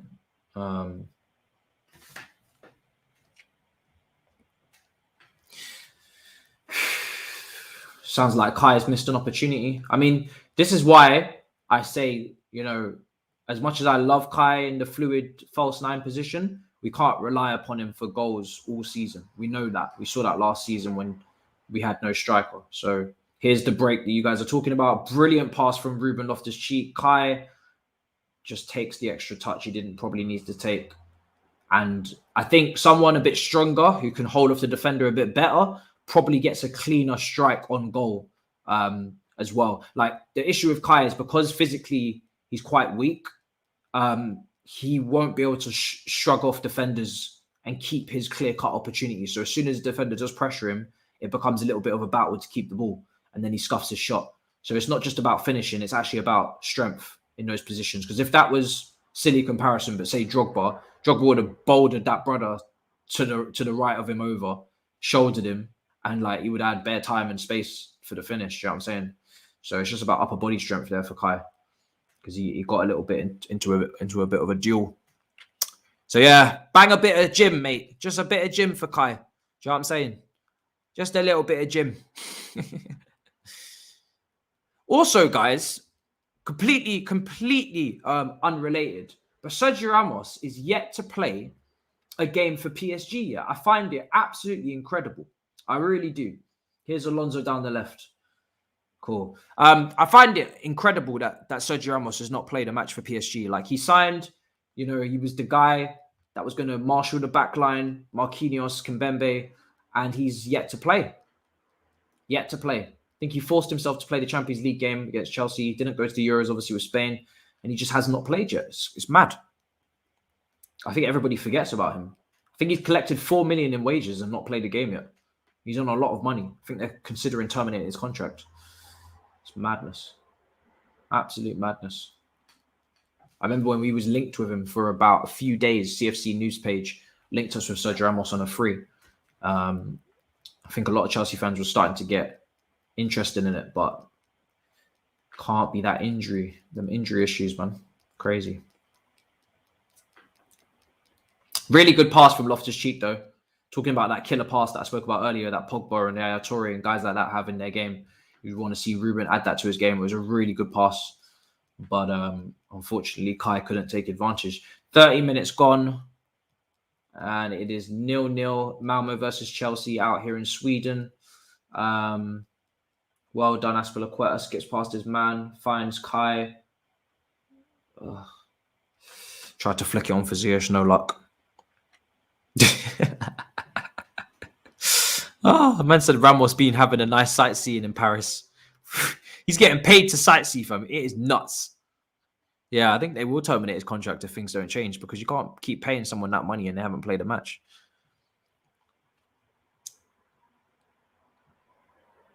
It's crazy. It's absolutely unbelievable, Jeff. Jeff Sterling retiring from Sky Sports as well. Sad day. It's going to be sad when he leaves at the end of the season. Iconic. Wonder who's going to replace him. That's who I would love. I can't wait to see that. I think they should just completely go against the norm. Just go with someone that's completely different. Don't try and find a replica. You're not going to find someone. Christiansen with the long shot. Keeper smothers it. Jesus. This keeper is so shaky. We need to have more shots. Like, that's a few times now we've shot and he's smothered it and then he's got it in the second goal. Like, the keeper is shaky. We need to be taking more shots because the goalkeeper is suspect. So suspect. Jesus Christ. He's so bad. Need to be taking more shots, people. Ziyech should be looking at that. Oh, Loftus-Cheek. That was nasty. Oh, that was beautiful. Love to see it. Lovely bit of skill. Ziyech on the right-hand side. Oh, he's got a lot of bodies. Loftus-Cheek is such a silky act when he's at his best. Really is. It's lovely to see. Lovely to see. I thought he needed to go out on loan or be sold. Not because he wasn't good enough, just because, well, we know he's got ability, but he hasn't really been able to show it consistently because of so many reasons. But I just thought he wasn't going to get the chance. Tuchel didn't even mention him as one of his midfielders when he signed Saúl Ñíguez. I was like, all right, fair enough. Let him go and be happy. Let him go and play elsewhere. But the guy is playing here. And when someone turns up out of nowhere like that, kind of, you have to kind of maybe adjust your transfer targets accordingly. So it's going to be interesting to see if Chelsea still pursue with the midfielders they were looking at, reportedly, with Loftus-Cheek playing like this. Kai slips.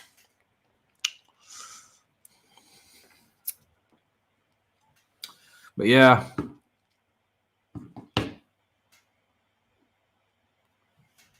Keeper clears.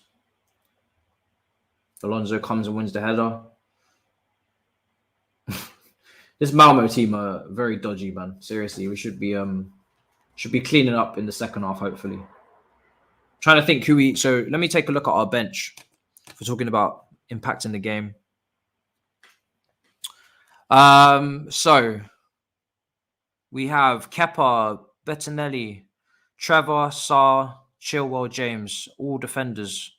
Then Saúl, then Harry Vale, then Barkley, then Pulisic. I wouldn't bring on Pulisic. But I do think, I don't know, man. There's not really many game changers on the bench like that. I don't know. It's a difficult one. Maybe Barkley. This feels like the kind of game Barkley would score in. Opposition are pretty shit, to be fair to them. Oh, this goalkeeper's mad. This goalkeeper is on crack. Take shots, please, fam. I'm not gonna lie to you. Barkley might need to be the brother to come on because he will shoot in it. Like Barkley, if he senses that the opposition are inferior, he'll start popping shots off left foot, right foot from range. He'll find the bottom corners and he'll have a good day. And it doesn't change anything, but it just means that we get the win. It doesn't change anything long term, but it just means we get the win, fam. Because this goalkeeper is so bad. He's so bad. You can see it. He doesn't even want to be in goal. He's one of them goalkeepers back in school who just got put in goals. Like he don't want to be in goal. He don't want to be in goal. Let's keep it a buck. Let's keep it 100 buckaroonies. This guy does not want to be in goal. He's one of the guys that got thrown the bib back in school. He wanted to play on the field, but nobody rates him, so they put him in goal because he don't want to be in goal. You can see it. He don't want to be in goal. He don't want to be in goal like that.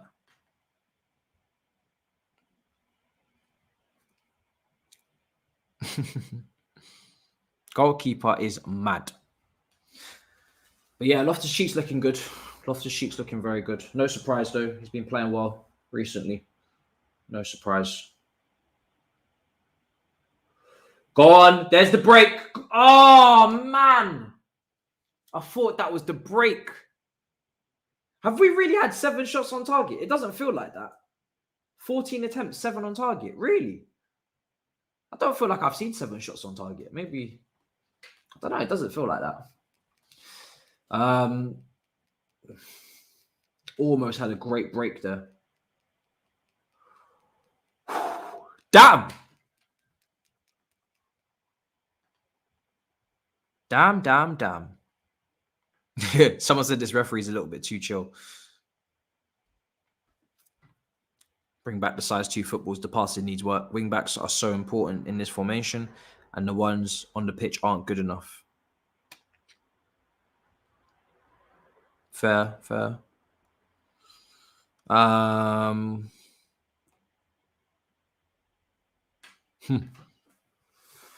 Oh, God. Look at that. There was a moment there where maybe Ziyech, if he had passed it to Kai, instead of taking that touch, then he was fouled.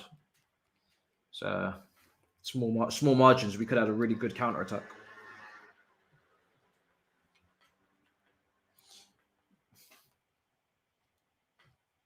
Go on. Oh, lovely. Loftus-Cheek is feeling himself out there. He really is. You can see he's extremely confident out there right now. Kai. Oh, come on, man. Come on. Let's be having ya. Yeah, I bet the Malmö fans are enjoying this.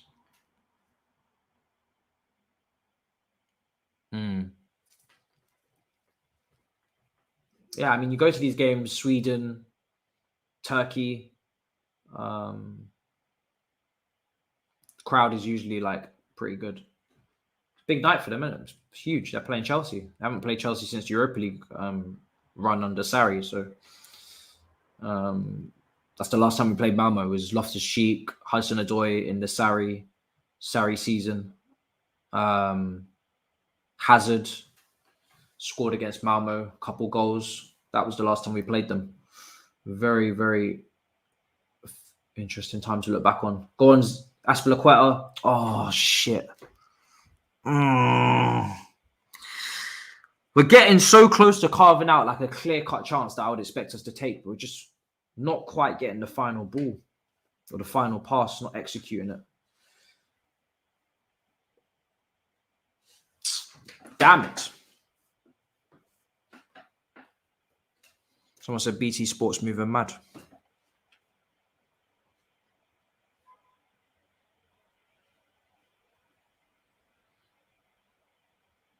All we have to do is shoot at this goalkeeper. I agree.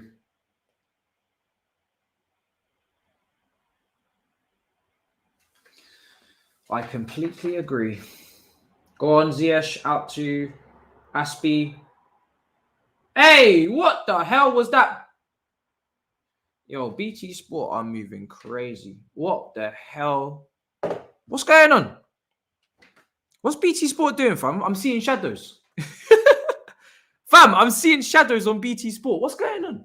What was that all about? The cameraman is definitely high. Let's just keep it a buck. The cameraman is high because I don't know what that was. Fam, I thought I was tripping. I'm blind, innit? So I can't afford for them to be messing up and doing stuff like that because I will just assume that I'm the problem. I can't. What is going on? You see why I don't pay for this shit? What is going on, fam? Why am I seeing stars? Is it just me or something? Yeah, I need to get a donut, fam, because I can't be doing this, fam. This is stressing me out, fam. My eyes are gonna, my eye doctor's gonna be fuming tomorrow, fam. If he sees me in an appointment, I'm telling them I'm seeing stars, fam. What's going on? What is going on? Yeah, I think it's back now, fam. That was ridiculous for a second. What is this camera angle? Are we playing FIFA? This is nuts. What is going on, fam? What is going on? This is crazy.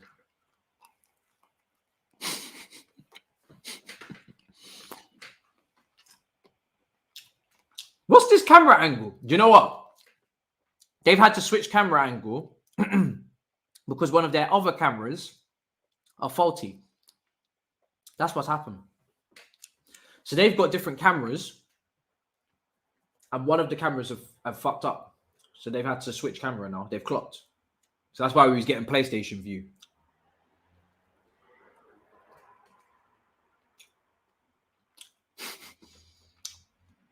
Can you just imagine if, like, I don't know, one of the cameras just died in the middle of broadcasting? We just went to a black screen. Can you imagine? Yo, Charlie, you didn't charge the camera. What's going on, big man? Be so funny.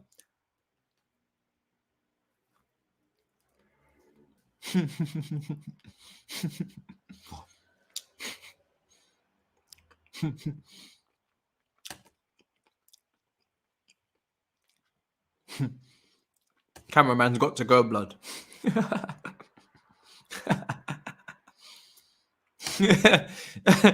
Camera angle looking like we are watching the game by sneaking onto the stadium's ledges or something.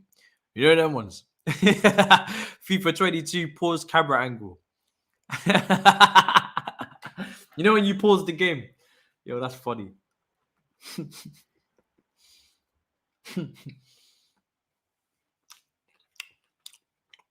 That is funny.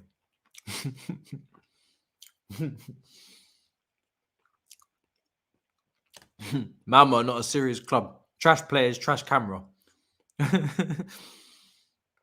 Youth, man, are peak.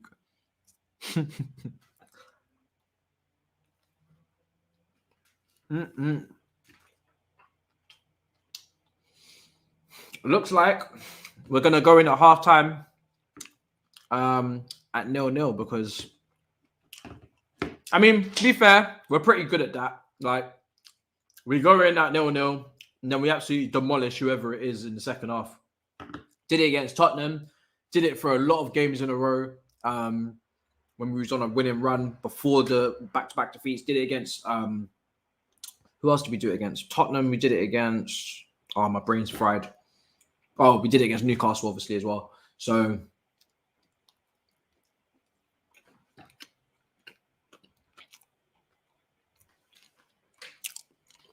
maybe we're just a second half team.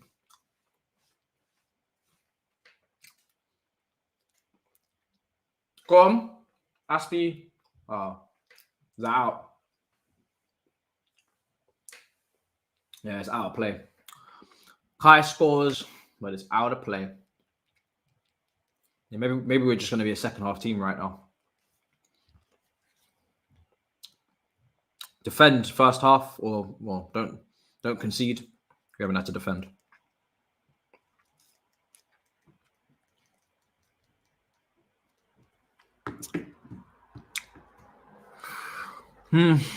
Yeah, I mean, granted, against this opposition, we won't concede, but that's why I'm holding my breath on saying that the attack is fixed, just because we scored goals against Norwich and Newcastle. I think that would be very naive of me to say that Chelsea's attack is back just because we scored goals against them.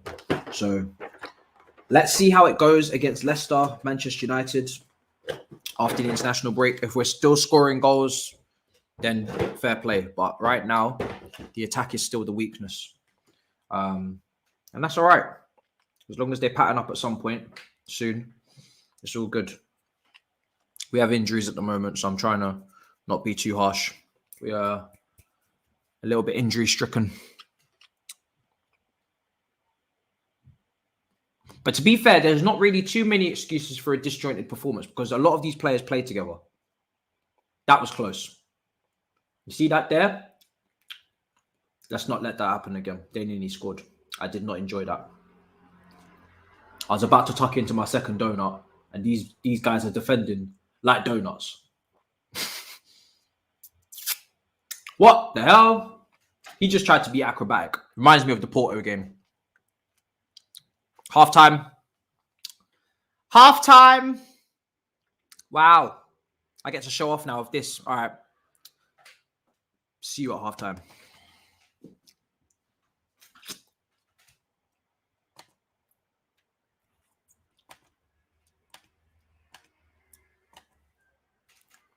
Okay. What in the hell is this? I didn't extend it, man. I've ruined it. Look at me in my little corner. This is ridiculous. Don't worry. I know how to fix it, but that looks so stupid. The professionalism. I've absolutely killed it. I killed the whole vibe. Like, literally. I had a whole graphic. I was like, I am so professional. Look at me. And then I just ruined it. That's just disappointing. The disappointment. You don't understand. It's because I haven't updated this since the last time I was on here. All right, there we go. God, ruined my spectacular entrance, or whatever the hell you want to call it. That's rattled me. That has absolutely rattled me. I feel like I'm a bit too close. Anyway, welcome to halftime. Oh shit, fam. That's not how that was meant to go. Oh shit. That's rattled me, fam. Anyway, halftime. 0-0, and we are not winning, which is disappointing. I'm not going to tweet anything. I have nothing to say really in terms of tweeting at halftime and performance like that. We just have to keep going. I think, Malmö are definitely there for the taking, guys. 100%. They aren't great in defense. You can see they're definitely a bit edgy and a little bit static. They're certainly. Hold on a second. They're certainly, the goalkeeper is the biggest weakness. Like, the goalkeeper is nuts. Like, he is certainly looking very suspect. He's fumbling at every shot that comes his way. He is, not looking comfortable with collecting. He's not looking comfortable at even making, very, very clear and easy saves. So I think really what Chelsea really need to do is just start shooting, just start taking more shots. If we shot from distance and we put it in the corner of the goals, we would probably score, because this guy doesn't look like he's even capable of making simple saves, let alone making complicated ones. So we really need to try and take more shots. I think one of the ways we can do that is obviously by instruction. The other way is to bring on Ross Barkley. I think Ross Barkley is someone that will probably shoot from range with both feet. Also, Saul Niguez, credit to him against Southampton. Was it Southampton? Yeah, I think it was in the cup. He did take some shots from range. He did have a really nice curling effort that nearly went in the top corner. And obviously had a few headers. So we just need to take more shots, man. We really just need to take more shots. I did want to see Harvey Vale come on. I don't think that's going to happen the way this game is going so far. Maybe Tuchel has a lot of faith and belief in the kid, and he'll play him in a game where we need to score. That would be nice to see. Because why not? It's not like as if we're doing much, but I don't think it will happen. I think Loftus-Cheek has definitely been our best player, 100%. I mean, he's silky. He's taking players on. He made a really good pass for Kai, which should have been an assist. And he's looking really confident out there. Hudson-Odoi started well. He looked like as if he was on his game, but then he's gone quiet since then. He's been a little bit invisible for the second half of that first half. Ziyech has been just, whatever. Kai, whatever. Missed a good opportunity. It's not really been a great day so far from the front three in the first half, but we said the same thing against Newcastle. So hopefully in the second half, they sort it out. But I think Loftus-Cheek has definitely been the best player for us so far in this game. I think the wing backs, I can understand some limitations. Azpilicueta obviously going forward isn't Reece James with the shooting. And Alonso, he can shoot, but he's not as smooth as Chilwell. So we have maybe lacked in those areas a little bit. But let's see how it goes second half. Let's see how it goes. Be interesting to see if anybody comes on. I think we've got 5 substitutions in the Champions League, don't we? So you could see a sub as early as now. There's no reason why not. But I think he'll probably stick with the same team. I don't think he's going to make any changes yet. I think he'll give them some instructions, and then we'll go 10 minutes into the second half. If nothing's changed, then he'll make subs. The most entertaining thing in that first half was the camera angle. The cameras were moving mad. Honestly, that was the most entertaining thing. We just saw randomly lights and shit, like stars and shadows, and it was. I thought I was being hypnotized. Honestly, it was mad. And I'm already quite blind, so I don't need to be playing these mind games with BT Sports. So you might need to fix up. But yeah. Apart from all of that, guys, it's been a pretty just average first half. Let's see what you guys are saying in the comments. So the camera was the best thing about the first half. Cameraman is sniffing for sure. Thought I was the only one seeing shit. No, you definitely wasn't. This fan base is scapegoating Ziyech for everything when he's been one of the best players alongside Ruben Loftus-Cheek. That's what someone in the comments is saying. This Alonso jog sesh is killing me. This guy ruins our build-up play, for fuck's sake. He's not great in build-up play. He's very He's very stiff in build-up play. That's why I always say Chilwell's a lot smoother. So even though Alonso does give you some goal output at the other end, Chilwell gives you goal output and he's smoother on the ball, which is for me just why he's just clearly the better footballer. And now probably the better left wing back. Maybe too early to say that for some people, but I think he's by the end of the season, he's actually going to be the better left wing back, because you just want someone smooth. You can't. It's good to score goals from left wing back and score free kicks, but you actually need to be good on the ball, be smooth, good link up, good combination play, fluid, much like Reece James was against Newcastle at right wing back. So I don't think it will be long until he takes that title if he hasn't already. Yeah, I mean, I'm not really talking about Ziyech too much. I know a lot of people are not happy with him. I've already stated. I mean, I was one of the first people to really speak on that, so I don't really need to speak on it anymore. I think I'm just going through the vibes. Whatever happens. If he plays well, then that's great. If he doesn't, then whatever. That's how I feel about it at this point. I'm not gonna bang on about him, because I think Callum's been pretty quiet in the second part of that half. I think Kai hasn't been great either. So when the whole front three hasn't been great, then I don't really want to single out one person. One thing I will say, though, is that maybe if Chilwell comes on, that might help Callum a bit in terms of just combination play, link up, 1-2s, things like that. I think Kai had a really big opportunity, probably one of our best opportunities, and he missed it with the Hudson-Odoi, with the Loftus-Cheek assist. So it's a shame. But yeah, I don't think we're seeing Harvey Vale tonight. I really don't. But maybe. You never know. Like against Newcastle, we scored 3 goals in like 15 minutes. So you never know. Kai is far too passive, man. When can we have a convo about this guy? 72 million and a handful of good games. I've said it before. I think Kai really needs to up it this season. He needs to be more consistent. I know he's still young, but he definitely needs to come to the fore more often for us and be the guy that we claimed he was, and he's got all the potential to be. When someone is that naturally gifted, I think they've definitely got to deliver more consistently in the second season. And like I said, my expectations for Kai would be to be hitting the heights of a Young Player of the Year nomination, be up there with Foden and people like that in those discussions for those awards. If you're not in those conversations for those awards for one of the best young players in the country, then something's gone wrong, because from a potential standpoint, that's where you should be. So that's hopefully where he gets to. That's what I'm hoping for.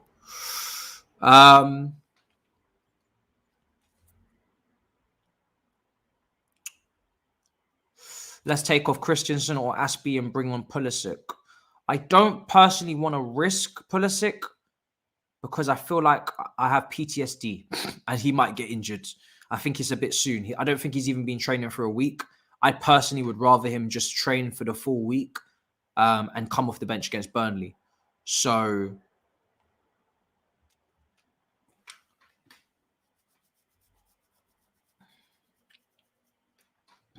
You know,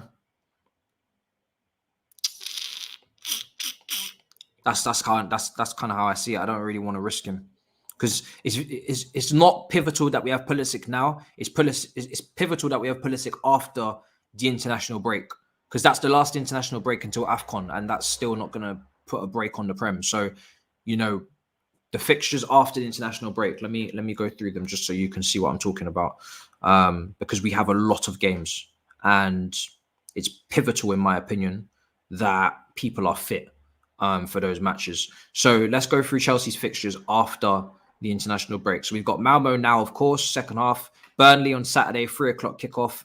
When we come back from the international break on the 20th of November, we will have Leicester away, Juventus at home in the Champions League 3 days later. 5 days later, we'll have Manchester United at home. Then Watford away. December starts with Watford away, West Ham away, Zenit away. So 3 away games on the trot. Coming back from Russia, we have Leeds at home, Everton at home, Wolves away, and then we go into the Christmas fixtures with Brentford, Aston Villa, Brighton, Liverpool, and then we're out into the new year with Man City, Tottenham. So yeah, it's not even the difficulty, because I believe we can win all those games that I've just mentioned going into the Christmas period, but it's the amount of games. It's really going to start to add up in terms of fixtures. Like, you're going to be playing every three days kind of, and that's without the Club World Cup fixtures. They're not on here yet because we haven't got confirmation of where that's even taking place and when. So add that into the mix. Add in the League Cup, which is Jesus Christ. The quarterfinal feels a bit late, but it's on the 21st of December, so it's just before Christmas against Brentford. So yeah, there's a lot of games, man. A lot of games. Okay. Our man really shook of United. I'm not shook of United, but I am aware that they could have a new manager by that game. I don't know who it would be because Conte is gone, but you got to remember that Oli is still under huge pressure. And a win against Tottenham, who have not had many shots on target this season and have been slapped up 3-0 to every team in London, is not going to change that. And if it does change that, then that board is really, really stupid. Really stupid. So, and they could be stupid. I'm not ruling that out. I'm not ruling that out. I'm trying to figure out whether I want that donut. I feel like I've had enough. Oh, okay. I am going to get a glass of water. And when I come back, we are going to discuss the second half. Before I go, why do you always hate on Ziyech and let Kai get away with inconsistent stinkers? Okay, well, I don't let Kai get away with it because I've been criticizing Kai and saying he needs to improve. And I don't hate Ziyech. I just criticize Ziyech because he hasn't been good enough. There's slight differences. First of all, one's 28 years old, one's 22. So I expect a young player to be inconsistent. Kind of comes with the territory. And I expect someone in their prime to be consistent. When we signed Fabregas, he was in his prime. Diego Costa was in his prime. They delivered the goods, they left. That's kind of how it usually works. So there's your reason. And I also didn't rate Ziyech before he came here. So there's your reason. You don't have to like it, but you must respect him.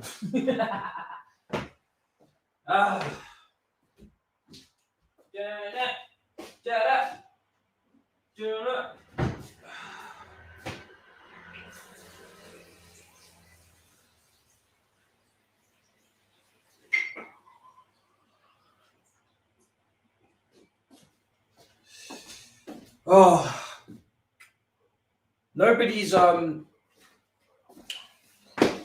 letting Kai get away with anything. Kai needs to improve, but if you know structure, simple basics is this: Kai is going to have more. Kai is going to have a longer time period to prove himself than Ziyech. I'm not saying that it's fair, but it's facts. He's the record signing, or he's not the record signing, but he's almost a record signing. He's young. He is a long-term purchase. He is a long-term project. Doesn't mean he shouldn't be delivering now. He should be delivering now. But he's a long-term project. Ziyech is for impact now. So Ziyech has less time to prove himself than Kai. It's not fair, but it's facts. It's just how it goes. Kai is younger. Kai costs more. Kai is long-term. Ziyech is short-term. Ziyech didn't cost much. Ziyech needs to prove himself now. Ziyech in his prime. It's just how it goes. And I agree. Yeah, 22 is not that young, but it's still younger than 28. So it's young. It's not very young, but it's young. And that's why I say he needs to sort himself out this season. He needs to pick it up. That's just how it goes. And that's how the board will be looking at it as well. So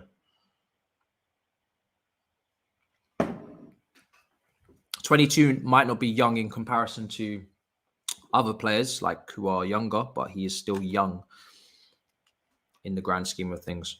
All right, back to the watch along.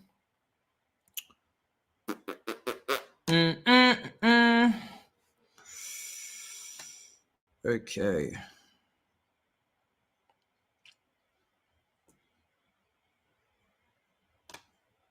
All right. Second half is about to kick off, and we are praying that this team are going to do the business for us in the second half. I'm sure they will. I'll be shocked if they didn't. So second half's about to kick off for me. I'm probably maybe 30 seconds behind Sofa score. Maybe less. Timer at the ready. Referee, whenever you're ready.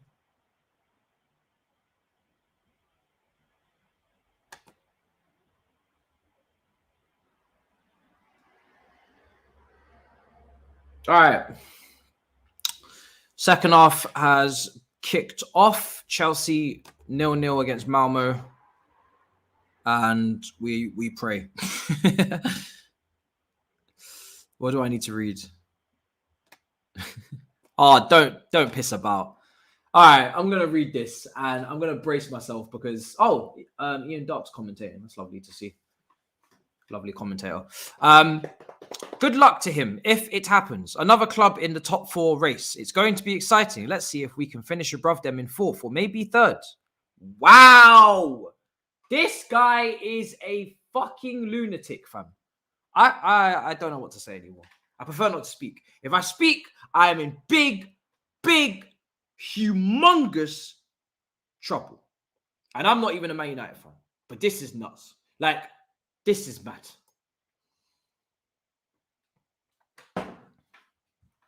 I need to check Twitter because I say they're absolutely ripping into him on Man United Twitter for saying that. This brother is competing for the top 4. He's bowed out of the title race. Anybody on Twitter, tag me in that if you can. He's literally just said, we're not competing for the title. We're fighting for top 4. That's what he just said. Wow. So you've gone from 2nd, buying 3 world-class players, and then dropping your expectations to 3rd or 4th. You know why? Because he knows he can't beat Chelsea. He knows he can't beat Man City. And he knows he can't finish above Liverpool. He knows this. He's not stupid. Or maybe he is, but he's not that stupid. This is hilarious. This is so funny. I can't believe that. Man United fans must be absolutely, like, bubbles must be, like, forming in the corner of their mouth. So funny. Is that true, though? Tag me in that on Twitter. Or is it fake? To be fair, at this point, it's not. Oh, you dickhead. How could you do this to me, Carl? Have you no integrity? To be fair, he'll probably say that in a few days anyway, so it doesn't matter.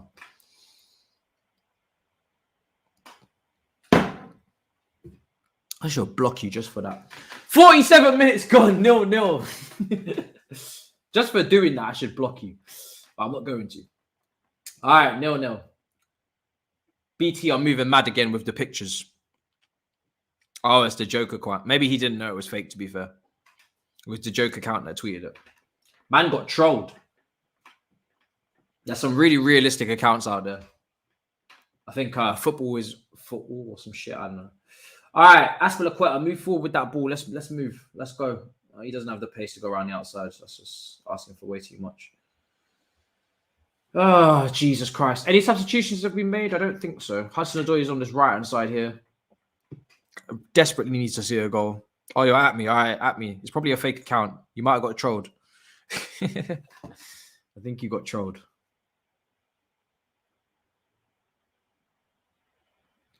Respect, respect, respect.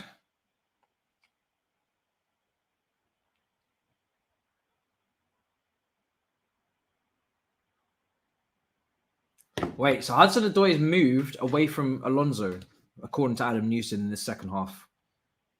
Apparently, let me just check if that's true. That's actually so mad if that's true. So Adam Newson, Football London correspondent, Tuchel has told Hudson-Odoi to go away from Marcos Alonso at halftime. He's now on the right of the front three. Ziyech is on the left. Wow. That's mad. I told you. I know. Someone said in the chat, "Oh, you're making excuses." I'm not saying that he shouldn't play better, but Alonso is definitely not a great guy to combine with. All right, you haven't tagged me.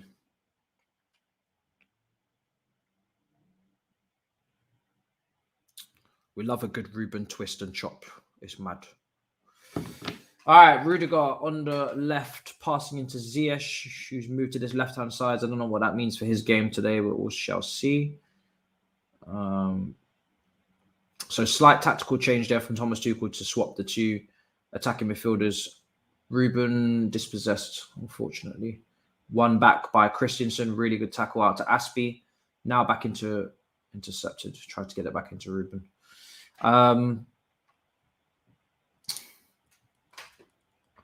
Aspie might be the guy that comes off if you're looking for a more attacking right wing back in Reece James. He is on the bench. But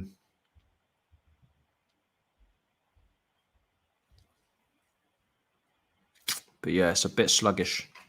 You're right.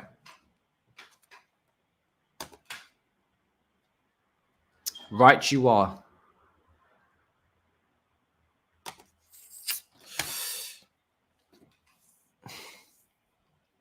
Malmö down the right-hand side.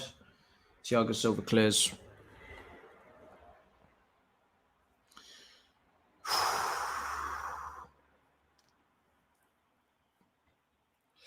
$50 minutes gone. 0-0. We need to sort ourselves out. This is not the walkover I was hoping for so far.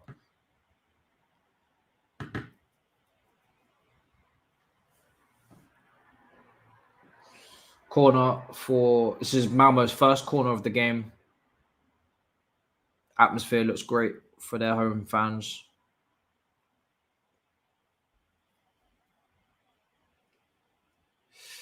So not the greatest header away, and the shot is hacked wide, but that was not great defending on that set piece from Chelsea. Yeah, Kai just doesn't really get enough on it.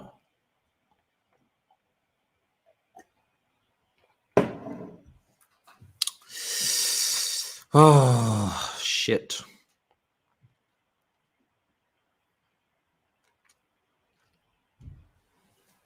Yeah. We need to sort ourselves out, man. We need to sort ourselves out. It's been really, really sluggish start to the second half. I said I'd probably give him 10 minutes before making an actual change. Lovely bit of play between Hudson-Odoi and Loftus-Cheek there. Almost came off. Here's Aspilicueta into Hudson-Odoi. We need to get Hudson-Odoi and Loftus-Cheek close together. I think those two linking up could be dangerous. Aspilicueta tried to find Hudson-Odoi, wins the corner. Come on, guys. The key for me is to get Hudson-Odoi and Loftus-Cheek as close as possible.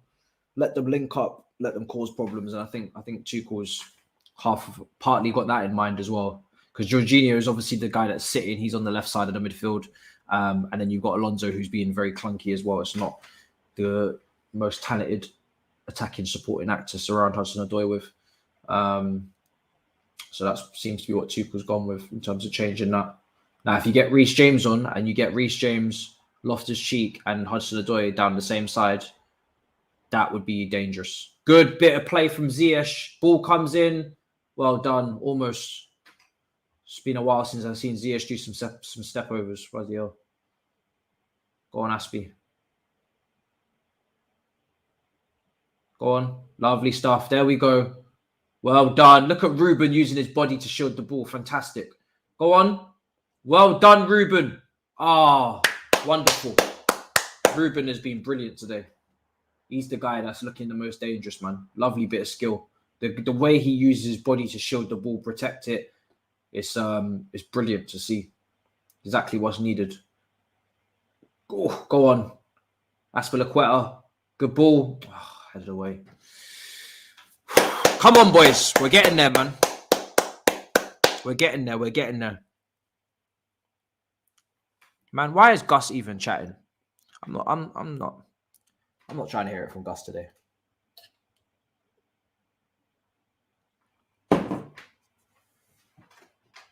Gus is just trolling, fam. He knows where it is with his club.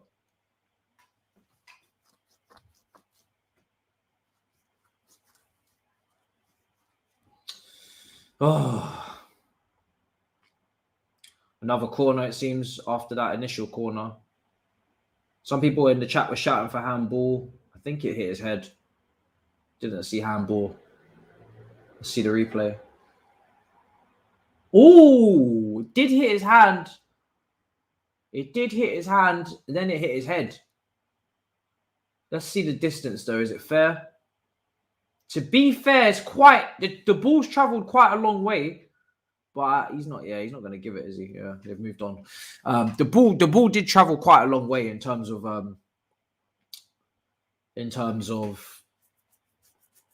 when it initially came off the head of Alonso, I think, and then parrying off his hand.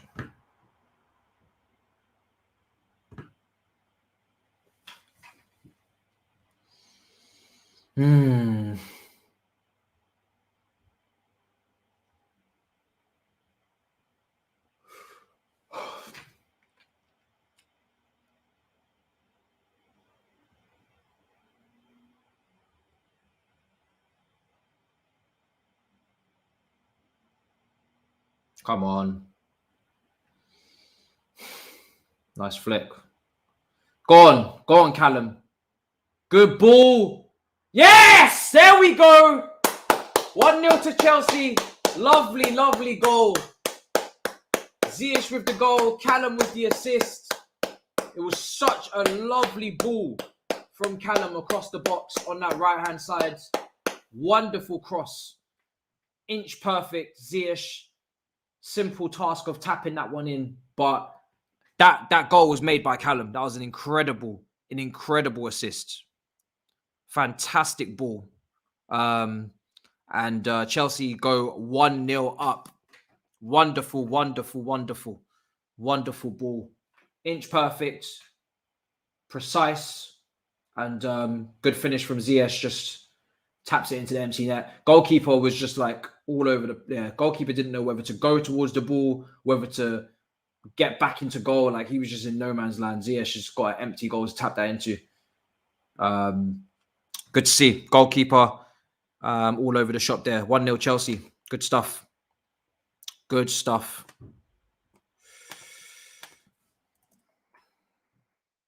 All courtesy of Callum. There we go. Hopefully that's the start of the floodgates opening, because we should be able to pattern this comfortably. But yeah, nice to see Chelsea finally get the goal that they needed to get in this game. Like I said, second half, I did expect us to just step it up a notch and go for it. And, you know, Tuchel, give credit to Tuchel. He made that tactical tweak, putting Hudson-Odoi on the right, putting Ziyech on the left, and it's both of them that combined for the goal. So credit to Tuchel for making that little adjustment. And I think for me, you just get Hudson-Odoi closer to Loftus-Cheek. They've both got a great relationship, good chemistry. They played with each other under Sarri a few years ago. So let them get closer together and go from there. So yeah, good to see. That's a free kick. But yeah, let's try and get that second goal, man, and really, really kill. I mean, Gus, for someone who has Atalanta away in under an hour, you are saying a lot. You need to be careful, mate. Yeah, you need to be careful because you've got Atalanta away, and I must tell you, that's a dangerous fixture to be running your mouth in here. So I suggest you, be careful, mate. You be very careful. Yeah, and you're talking about levels. I'm still waiting for 007. Or is it 00? Is it 008 now? 007 still, yeah. To have a goal contribution. So again, behave yourself. All right? Because I'm telling you, if Atalanta beat you or even take points off you, oh dear. We're going to be having some serious fun trolling. Hey, you can say whatever you want, but we're only talking about evidence currently. And now that they're both in the same league, because I did tell you Sancho's output was going to drop off. Now that they're in the same league, we can have conversations. So let's see what Sancho's got. He's in the Premier League now. It's not as easy as the Bundesliga. So let's see what he's got. I like him. I rate him. But like I said, if you're going to start slandering my star boy, I'm going to remind you of the statistics with yours. That's just how it goes. More importantly, though, you got a big game tonight. And I don't think your team's very well prepared for it. So I suggest you worry about that. What is your question, Ashley? What is your question? I'm scrolling. I don't see it. Okay, Loftus-Cheek. Yes, of course. He's more than earned his right to play in this team. He's broken through some world-class midfielders who have put in world-class performances in the Champions League last year. Whenever he's got his cameras, he's done his business, and now he's getting starts. So he 100%, and he brings different traits to the rest of them as well. So he's more than capable of scoring goals, being a threat in the air in the box. So yeah, 100%. He should be getting more game time. Why not? He definitely deserves it. But we should also look after him as well. Just out of caution, maybe that's just me being scared about injuries, but don't overplay him. Just give him a nice amount of games this season, blood him back in, and then maybe next season he can do even more damage.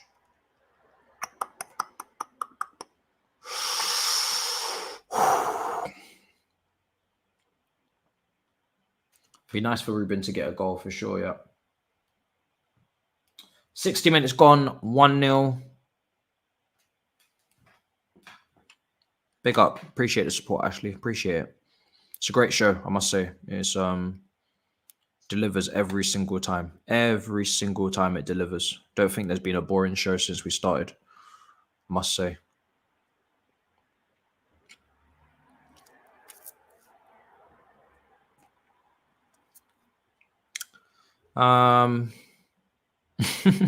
We got a lot of rival fans in the chat, it seems. Y'all are coming in your droves today. Big up to Blue Boys Network. I think you've got Tottenham on the weekend, I think you said. Yeah. Sunday. It's going to be mad. It's going to be mad. This is what happens when Chelsea the early kickoff. Everybody comes.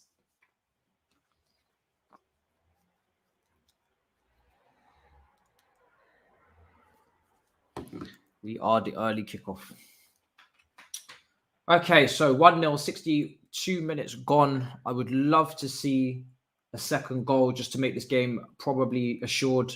I don't think we're going to concede 2 goals against Malmö. I know usually I go with the 3 goals to really say it's game over, but I think if we get the second goal, it'll be game over. Go on. Oh, I just couldn't quite get there. Loftus-Cheek. Nice idea from Aspilicueta.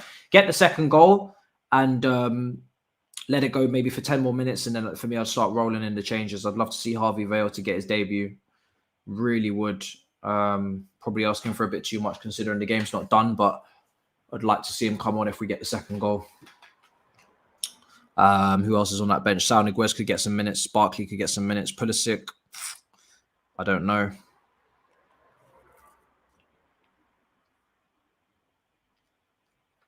There's definitely options in there. But we'll see. Oh, okay. Remember, London Club's Carnage is on tomorrow. Me and the rest of the boys for that Antonio Conte special, I think it will be. Especially on this channel, probably will end up being that special. So, yeah, we got to listen to Tobes do prop, which is going to be interesting. So that's tomorrow's show lined up for you there. And then I have Dami at 4:30 or at 4 on Twitch. So if you want to see me and Dami streaming together, it's on Twitch now every week on a Wednesday afternoon. So make sure you follow the Twitch. A lot of the guys that you saw here last year on the channel, I'm going to be having them on Twitch. So while we make way for videos on here and new concepts and series, y'all ain't ready for. Loftus-Cheek picks up the ball. Ugh. Malmö coming forward now, takes a shot. This Malmö team going forward are pretty toothless, man. They're pretty toothless going forward. So for me personally, get the second goal and let Harvey Vale come on, man. Let Harvey Vale come on, because this is not going to be a game where we dash this lead away. They don't have the ability. Like, I can see it in every shot they take, in every time they go forward, every time they try and defend. They just do not have the ability to test one of the best goalkeepers in the world, which is Mendy.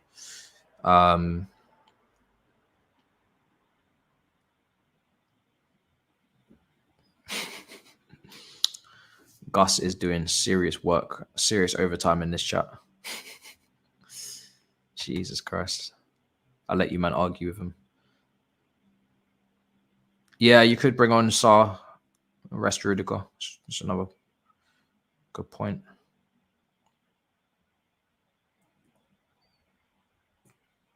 Yes, Mendy is one of the best goalkeepers in the world, yeah. Yeah. You don't have to like it, but it's facts.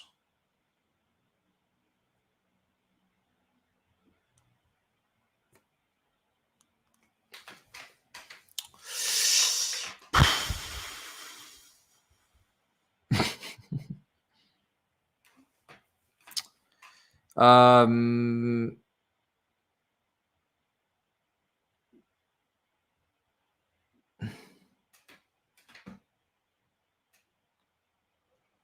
65 minutes gone. It's a difficult game to get through, but you have to have games like this. And really, it's just about taking the 3 points. We had our goal fiesta last time. We're out, away from home, just get the win.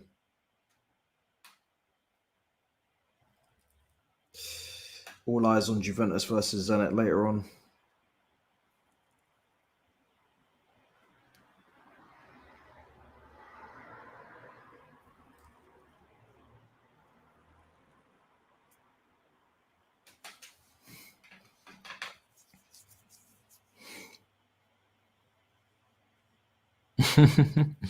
So many rivals in this chat. I can see it. It's a madness. Gus, you don't know ball, bro, if you really believe in that statement. All right. Jorginho switches the play out to Rudiger. Come on, let's get the second goal, man. Let's get this second goal.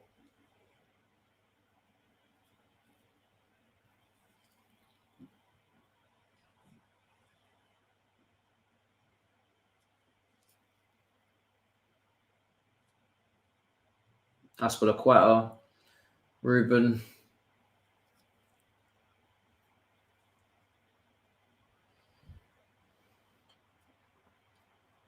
Go on, Kai. Go on, Kai. Lash it. Lash it. Oh, man. I thought he would just hit it, but he wanted to take the extra touch and pull it back. I thought he would just honestly just lace that one, man. God damn. It's a bit frustrating that we haven't had a shot on goal there. It was a good opportunity.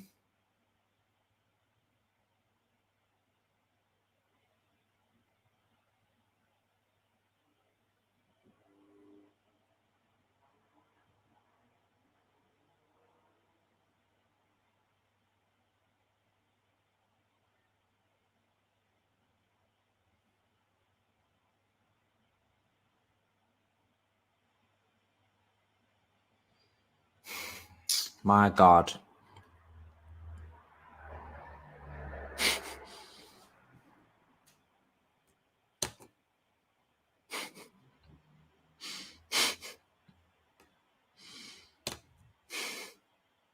What in the absolute crack? Yeah, you've lost your mind. I'm not even gonna respond anymore.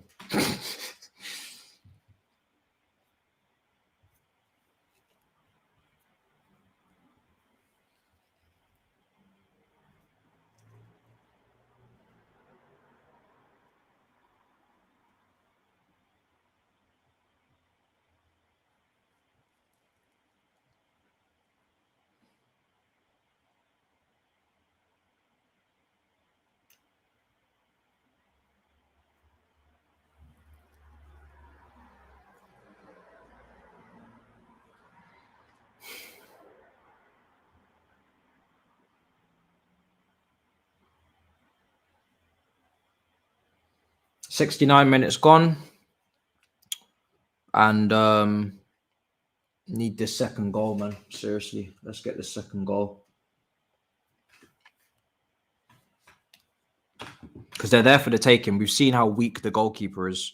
I bet the Malmö fans are really really loud. But in terms of like the goalkeeper, when I see someone that shaky in goal, I just think to myself, why and when are we gonna really start putting some serious pressure on that guy? Because he can't make saves. He can't make difficult saves. So it's actually just a case of us taking shots on goal that are on target and we'll actually score goals. That's how simple it is.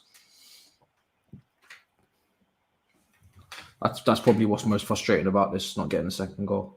Someone's just absolutely mash up that flag. I think the flag landed on the ball landed on the flag.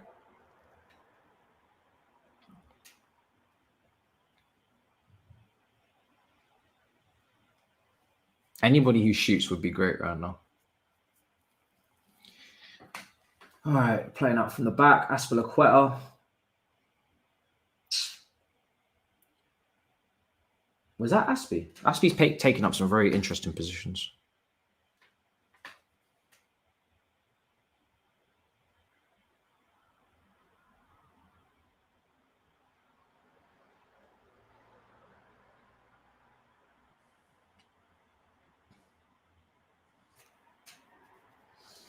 Oh, 20 minutes to go.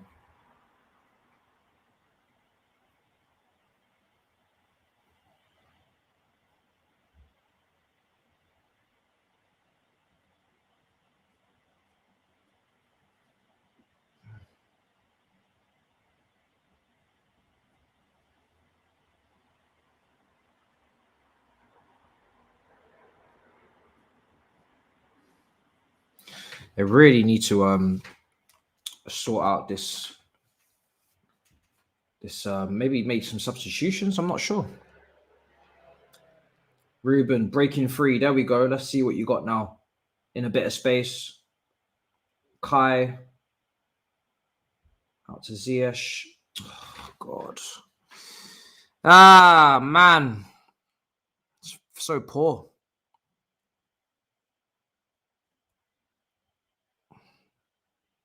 So poor.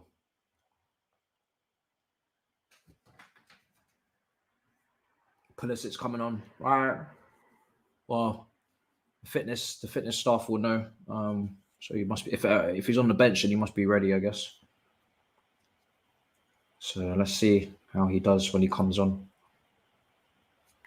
Yeah, they definitely need some fresh injection of fresh ideas because they're a little bit static right now.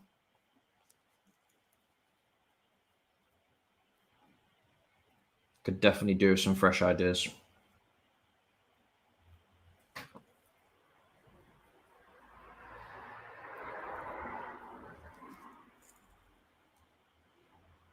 So Pulisic's coming on, and so is Barkley. Barkley also coming on. So who's coming off? Is that Ziyech? And Hudson-Odoi. I think he's taken off Ziyech and Hudson-Odoi. Yeah. All right. Well, that's going to be a different front three now, so that'll be interesting. Ziyech is coming off. Barkley is coming on. And I guess that's also partly because Burnley at the weekend, we're going to probably be playing Ziyech and Hudson-Odoi. So they've done their 5 minutes there. And on come the other two who won't start against Burnley, in my opinion. So they get on for some minutes to try and change the game. We'll try and impact and hopefully add to the scoreline.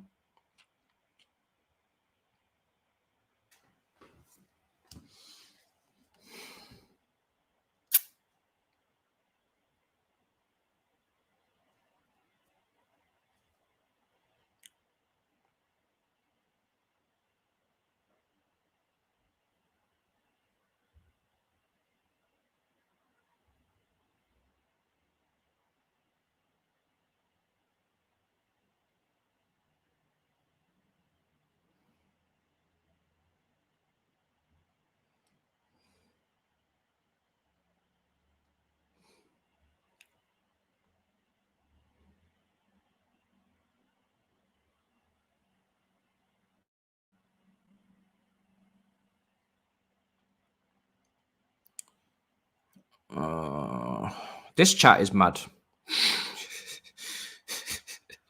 You man have completely lost it in that chat. All I'm seeing is just bare arguments. Oh shit! Man are gonna make me go for another donut. Gus has proper rattled the whole cage, man. What's going on? It's a long day in that chat, fam. Absolutely long day. 75 minutes gone. 1-0. Just want to see the second goal so Harvey Vale can come on so I can be entertained by something new and wrap it up, really. It's a simple game. Pulisic on this right-hand side and Loftus-Cheek at Azpilicueta.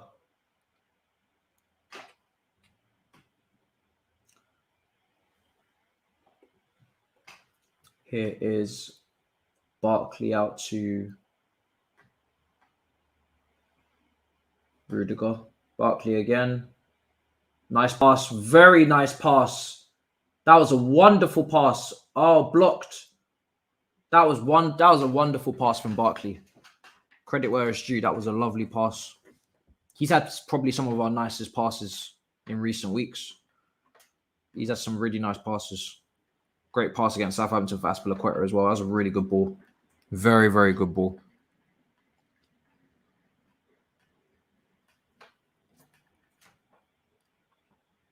Lovely ball again. Pulisic.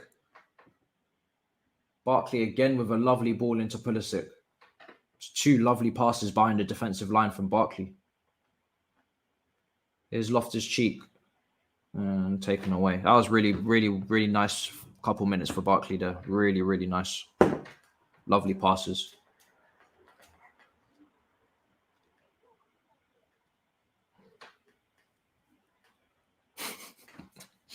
Absolute chaos in this live chat. Make sure you smash up the likes, guys, if you can. If you haven't already. Review video will be coming out after this. After the watch along. YouTube have been cutting some of the videos when they come and get uploaded onto the site. After they've rendered and exported and processed and all that shit, they've come out with sometimes only half the clips. That's why some of the videos have been delayed. It's why the video for Newcastle was massively delayed. And I'm hoping I don't have that issue today, or I'm not going to be impressed. So hopefully YouTube are not bugging. We also had an issue with that with the preview as well. So I don't know what it is, because Team YouTube are not easy to contact. They're not very transparent.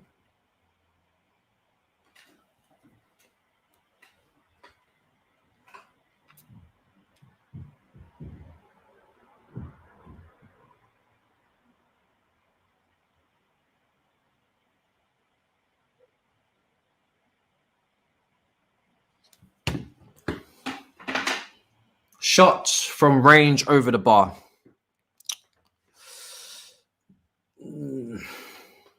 I see some frustration for Kai in the chat. And I see that miss from Kai, and I see why. It's a great ball from Loftus-Cheek again for Kai. And the finish is just saved by the goalkeeper.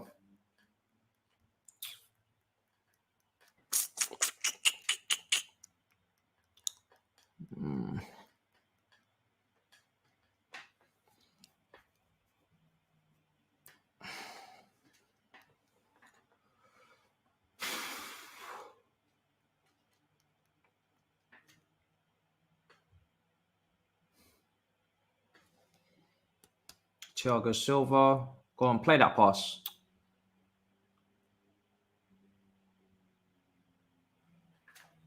I wouldn't mind Saul Niguez coming on as well for Jorginho. Let Jorginho have a rest, especially with Kante and Kova out at the moment. So Saul Niguez would probably be my next sub. Bring him on. Still want to see Harvey Vale, but not unless we're 2-0 up. So that's only if we get the second. But definitely bring on Saul Niguez, I think. Let him get a run out. But at 1-0, the game is not done. That's the only issue with this situation right now is we need to get the second. Go on, Pulisic. Azpilicueta. Oh, come on, man. We need a second goal, guys. Can't make the subs we want to make unless we get the second goal.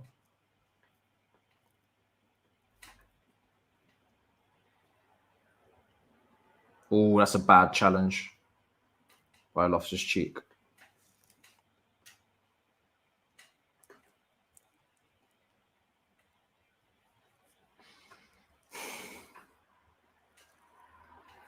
Nah, he wouldn't get red for that, but it was a poor tackle.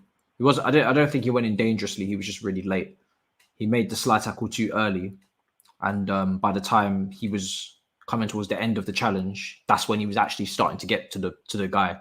He just went down to the ground too early on that one. He wasn't going in with the momentum. He didn't have the momentum by the time he actually got to the player. So way too late on that one. But yeah, no, not a dangerous tackle at all. Just late. Yeah, I would agree. I think Loftus-Cheek does deserve probably man the match. I don't really think anybody else has stood out to me. Some people have played well in patches, but not consistently throughout the whole match like Loftus-Cheek. And Loftus-Cheek for me has created 2 clear-cut chances just off the top of my head. I haven't even checked the statistics yet, but 2 chances for Kai that really you'd expect him to take at least one of them. Let me take a look at the statistics for Ruben Loftus-Cheek in this match. Let's take a look. Statistics. Chelsea have dominated. No point going into that. Okay. Key passes from Loftus-Cheek is 3. Big chances created is 2. Both of them for Kai. Yep. So yeah, 3 key passes, 2 big chances created. And he's taken on 4 shots as well. 3 off target. Dribbles attempted, successful. So 7 dribbles attempted, 6 successful. 9 out of 14 ground duels won. 4 out of 6 aerial duels won. So he's definitely made his mark in that midfield next to Jorginho today. Ziyech's SofaScore rating's probably definitely taken a big boost up with that goal. Same with Hudson-Odoi for the assist. Kai is really looking quite poor in terms of a rating. 6.5. I don't really look into ratings too much, but yeah. Loftus-Cheek definitely man the match for me so far. And it's not close. But yeah, we've had 21 shots. I really am surprised because, I'm kind of surprised that we're 21 shots because it doesn't feel like we've had 21 shots. It really doesn't feel like we've had 21 shots.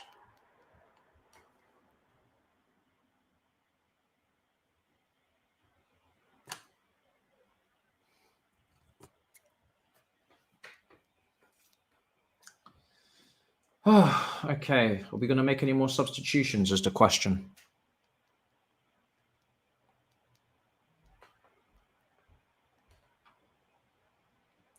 All right, Loftus-Cheek on the ball. 21 attempts, 10 on target. It doesn't feel like that. It really doesn't.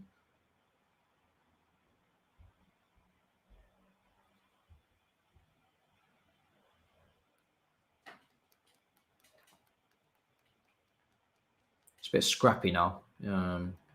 Need someone to get their foot on the ball and start taking some control. I think we've only made the 2 substitutions. We've got 3 more available to us, but Tuchel's not feeling it. And again, like I said, if we're only 1-0 up, maybe he doesn't trust any of the guys that he wants to bring on to come on in this situation when we're not comfortably in the lead. So not being 2-0 up is hampering our opportunities to give people minutes, which is a shame because this goalkeeper's not on the level where putting only 1 goal past him makes sense. Should definitely put in a few more goals past him, I think.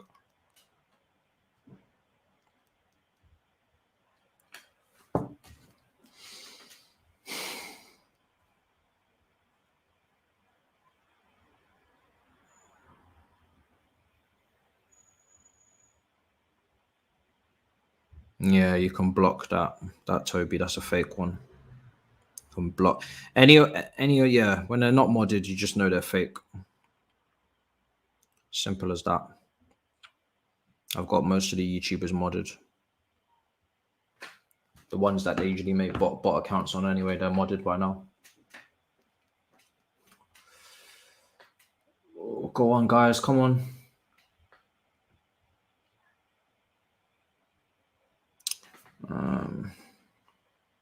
Yeah, that's a fake Farad.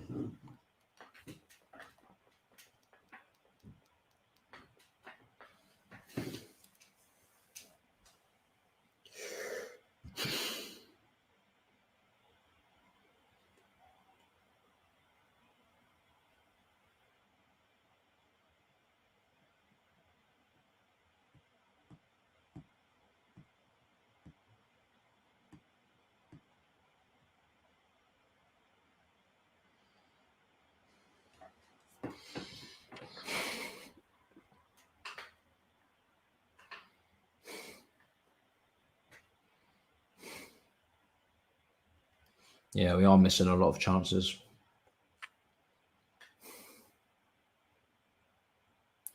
I'd say the 2 upsides from this performance or this win is obviously the win and Loftus-Cheek. I think everybody else, I wouldn't really say. I mean, maybe you can say Ziyech getting a goal. It's probably good for him. I would probably agree with that and say that maybe is another plus. But in terms of performances, I don't think there's too much to take away.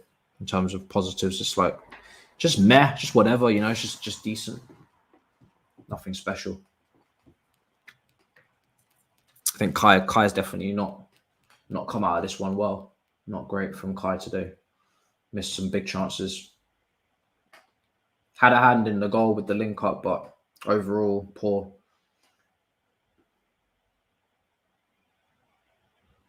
Defense has had an easy night. Midfield's had an easy night. It's just the attack. Everybody else has been sailing and coasting today in terms of their contribution. It's been a very easy day. Man tried to do a fake account of me, fam. Why would I be in the chat? Jesus, that's a very easy way of getting yourself blocked, isn't it? Making a fake account of me, fam. Imagine. Man's gonna comment in his own chat when he's already on the screen. Make it make sense. It's a simple block. I've seen that before, where I've gone into someone's stream as a viewer and I've scrolled up and someone has already commented under my name, and I'm like, I ain't said shit because this is the first time I'm even in here. It's nuts. Another fake, man. They're going through the whole stoppage time TV.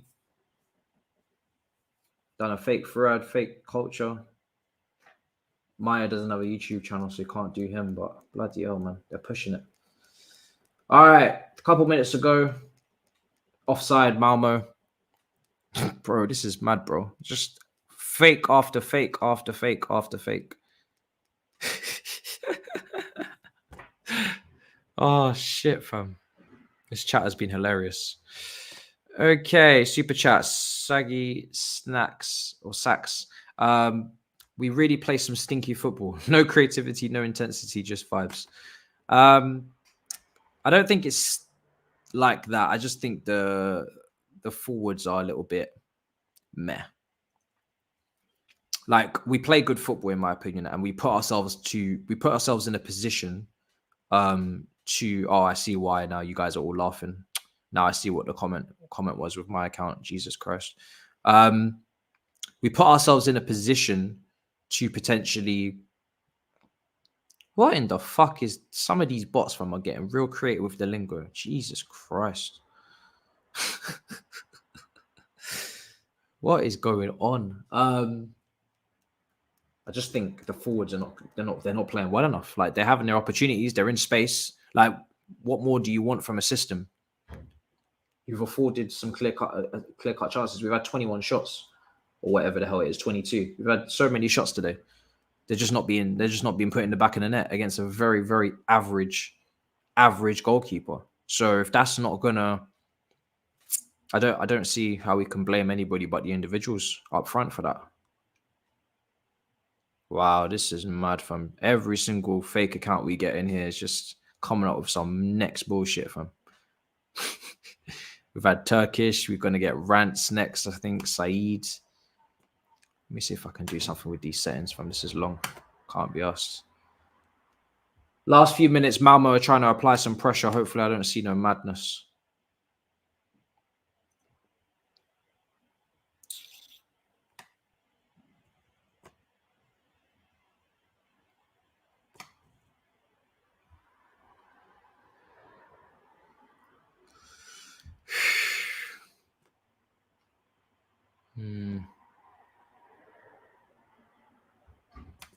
There's not really much more I can do, to be honest, people.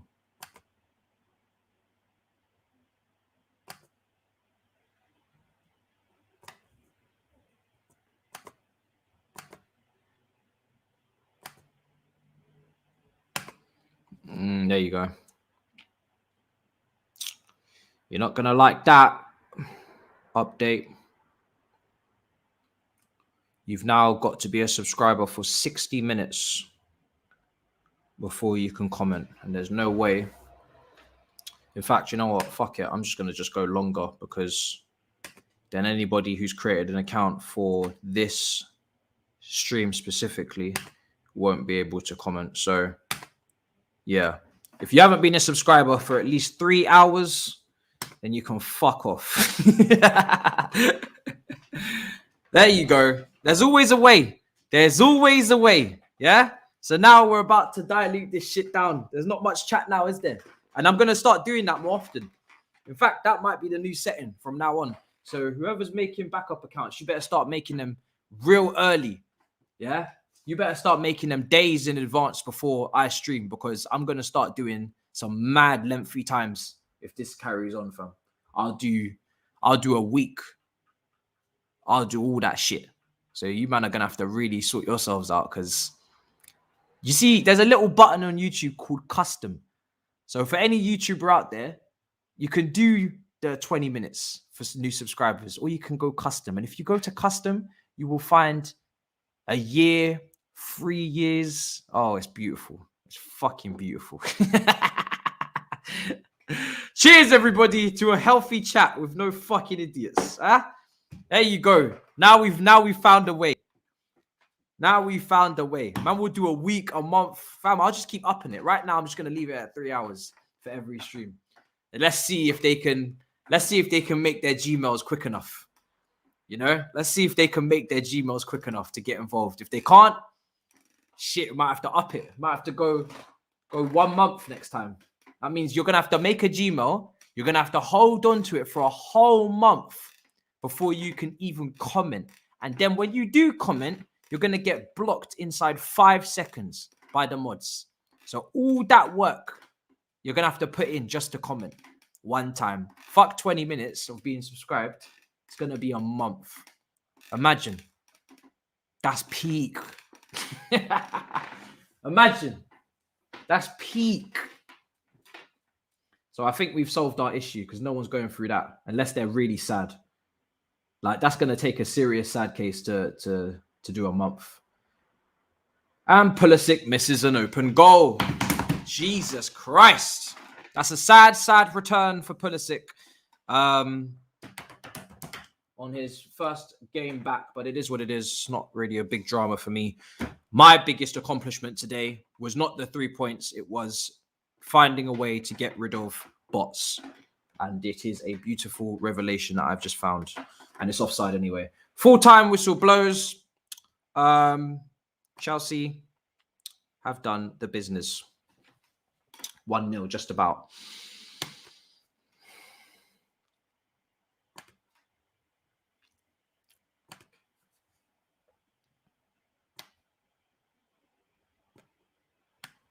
Okay, we're back again with this weird screen where I have to do things to stretch it out and stuff because these guys want to... I mean, I haven't done this because I got a new webcam today and as you can see, I'm a lot more clearer.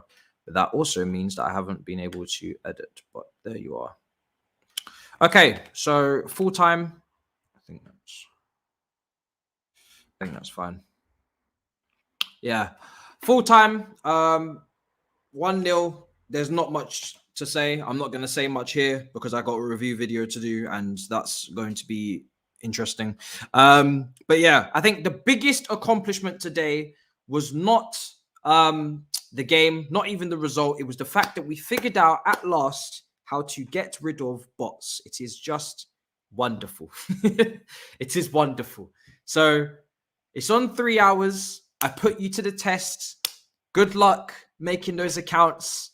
Make sure you do them in advance because otherwise you won't be able to comment for the whole stream because this is about 2 hours, 45 minutes. We're never going to go 3 hours or I might end it on 2 hours, 59 minutes just to take the piss. So good luck for the next watch along, which will be at the weekend against Burnley, then the international break.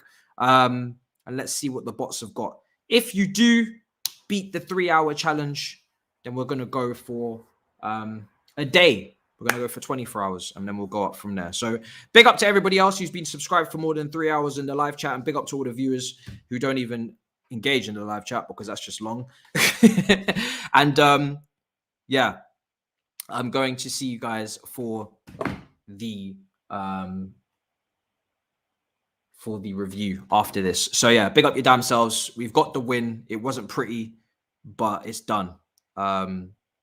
And yeah, so yeah, thank God. No stream. We wouldn't be streaming for an hour on this game. There's not enough to talk about. And I don't really tend to do too many stream reviews anymore. I've got Dammy on a weekly on Twitch. So me and Dammy will do our streams there. Anita might join us on Twitch as well for a show. And Oil Boys might be over there as well. I'm starting to move a lot of the streams over to Twitch. So we're keeping a few of them here, like the weekly ones, which is All You Can Eat Chelsea and London Clubs Carnage. All You Can Eat Chelsea's kind of become a podcast now, pre-recorded, so we can do our own length. And London Clubs Carnage stayed live because I feel like that needs to be live. But Twitch is starting to get some of those ones. And yeah, the Monstar one, it is usually for now. It is usually for Tuesdays, but I didn't realize the game was kicking off so early. And usually Champions League games won't kick off this early for us. So we'll start that next week. Just unfortunate, to be honest, that the game kicked off early. That never usually happens in the Champions League. But next week we'll be able to start that weekly show. So yeah, big up your damn self. Smash up the likes. Subscribe if you're new. And if you want to comment, if you're a bot, you're going to need to subscribe. In a bit, people. Peace.